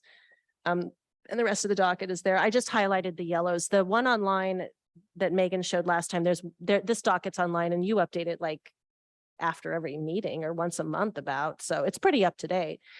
So you can always go online and see the docket, but I just highlighted so you could see where your hearings are. So we've got 4 in a row, 4 nights of hearings in a row, or 4 times in a row. So it's a lot. Any questions about your docket? Barb, you had something to add? I just wanted to let the board and everybody else know I'm going to be at a conference on May 9th and will be unavailable. There is a public hearing. I will talk to Mindy about whether or not you would like me to arrange coverage. So there's another attorney available for you, but I don't think anyone's well versed in land use in the office right now. Anyone else? So I will attempt to make those arrangements if you like. We can talk about it. And May 9th is just the population we talked about tonight. There isn't any other hearing, right? Yeah, we just scroll up just a little bit. Yeah, it's just the population and housing hearing. That's all we'll have, assuming that I don't think this is a juicy enough topic for us to get much testimony on this. I don't suspect we're going to roll out a room of people who really want to tell you about population and housing allocations. So probably will not be a long hearing. Okay, anything for the good of the order from the planning commission? I had a question today, what, was driving around, as I said, talking about 5 acres. Again, a really bright woman asked me a question. I didn't know the answer. She said, well, how would you change that? How would you make that more houses in there? And I sort of had the idea of how that would happen, but let's say my neighbor, top of the hill, right above where a big development's going on, $1 million water line, maybe up the hill, but he's got 50 acres on the top of the hill. It's a chicken or the egg thing, isn't it? It's not the city coming to the landowner and saying, you know, we'd like to put in 500 houses on that piece of ground. So we'd like to build a water line up the hill for you to do that. That's not how it happens. Is it the owner coming like in September and saying, I want to be in the UGA and I want to start this conversation. Tell me how I get RDD5 on the top of the hill in Kennecott, where it's flat and we ought to be building 100 houses up there. How would that happen? How does that happen? I'm going to tell you how it should happen in theory under the Growth Management Act, and then how it actually happens. So in theory, under the Growth Management Act, every 5 years when the population allocation comes in, the city should be updating their comprehensive plan and doing a comprehensive look at where they need to grow to accommodate that. It should be their choice, not the property owner's choice, based on where can they put the infrastructure, where are their critical resources or critical areas that they need to avoid. It should be a comprehensive, smart look at their entire UGA. And that's how they should do it. And that's how they should grow. And we should really only see it every 5 years when the population number kicks up. That isn't how it's done. That would be the way we'd love it to be done. It's not how it's done. How it's typically done is somebody has a piece of property and they're ready to develop it into something much more high density. They're next to the UGA. They're willing to kick in some money to get that line up there. And they approach the city and say, I want to be in your UGA. And the city decides if they want to ask us to put in their UGA. That's how it happens here. It really is not good planning. And really, I mean, the Growth Management Act, RCW specifically say you should not do iterative UGA things. You should do it in a comprehensive way. But we've just not done that here. We've just allowed property owners to ask. I will say the UGA boundaries are entirely our jurisdiction. We, the county, can say no. We could tell people, we're not even going to entertain any for the next 5 years to the cities. We could be really hard ass about it. We're not. We let people decide this is how they want to develop their property, and we allow that to happen. And we do have a critical look. You guys all did this. You said no. Board of County Commissioners agreed with you on a UGA expansion because of critical areas, because of agricultural resource land. So we do say no sometimes. But we typically have let the property owners be the ones to drive the UGA conversation.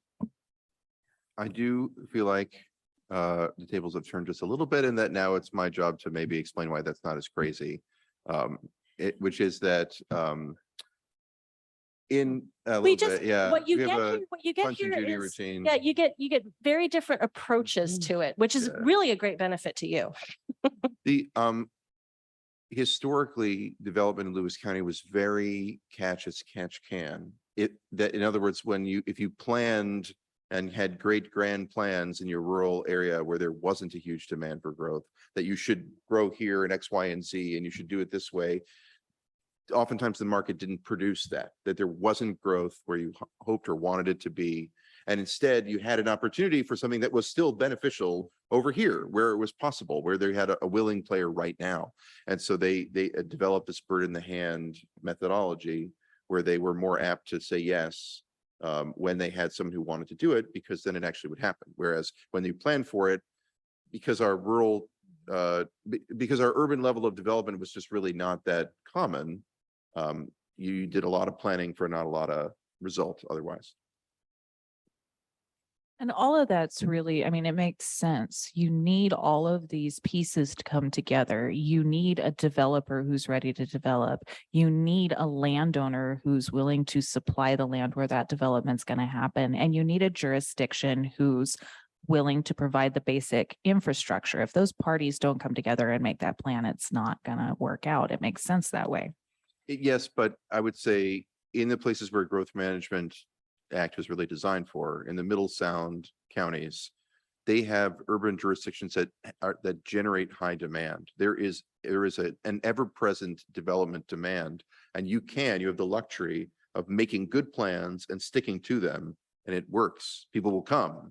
It We makes haven't had all that of the luxury all the time. landowners and the developers play along because Right. of the demand, but you still have all those things coming together. I think that Lewis County is maybe at an inflection point in which we are now reaching the point where we have that demand, That's what I was just gonna which say. we did not previously have. Yeah, I was just gonna say, yeah, I think we're moving over that hump into the bigger problem of we do have the demand. And I would also say the thing that we always have to keep in mind is even though these should happen every 5 years, this is a 20-year, these are always 20-year outlooks. So the idea behind a long range planning is you may not have a willing player today, but you may in 5, 10, or 15 years.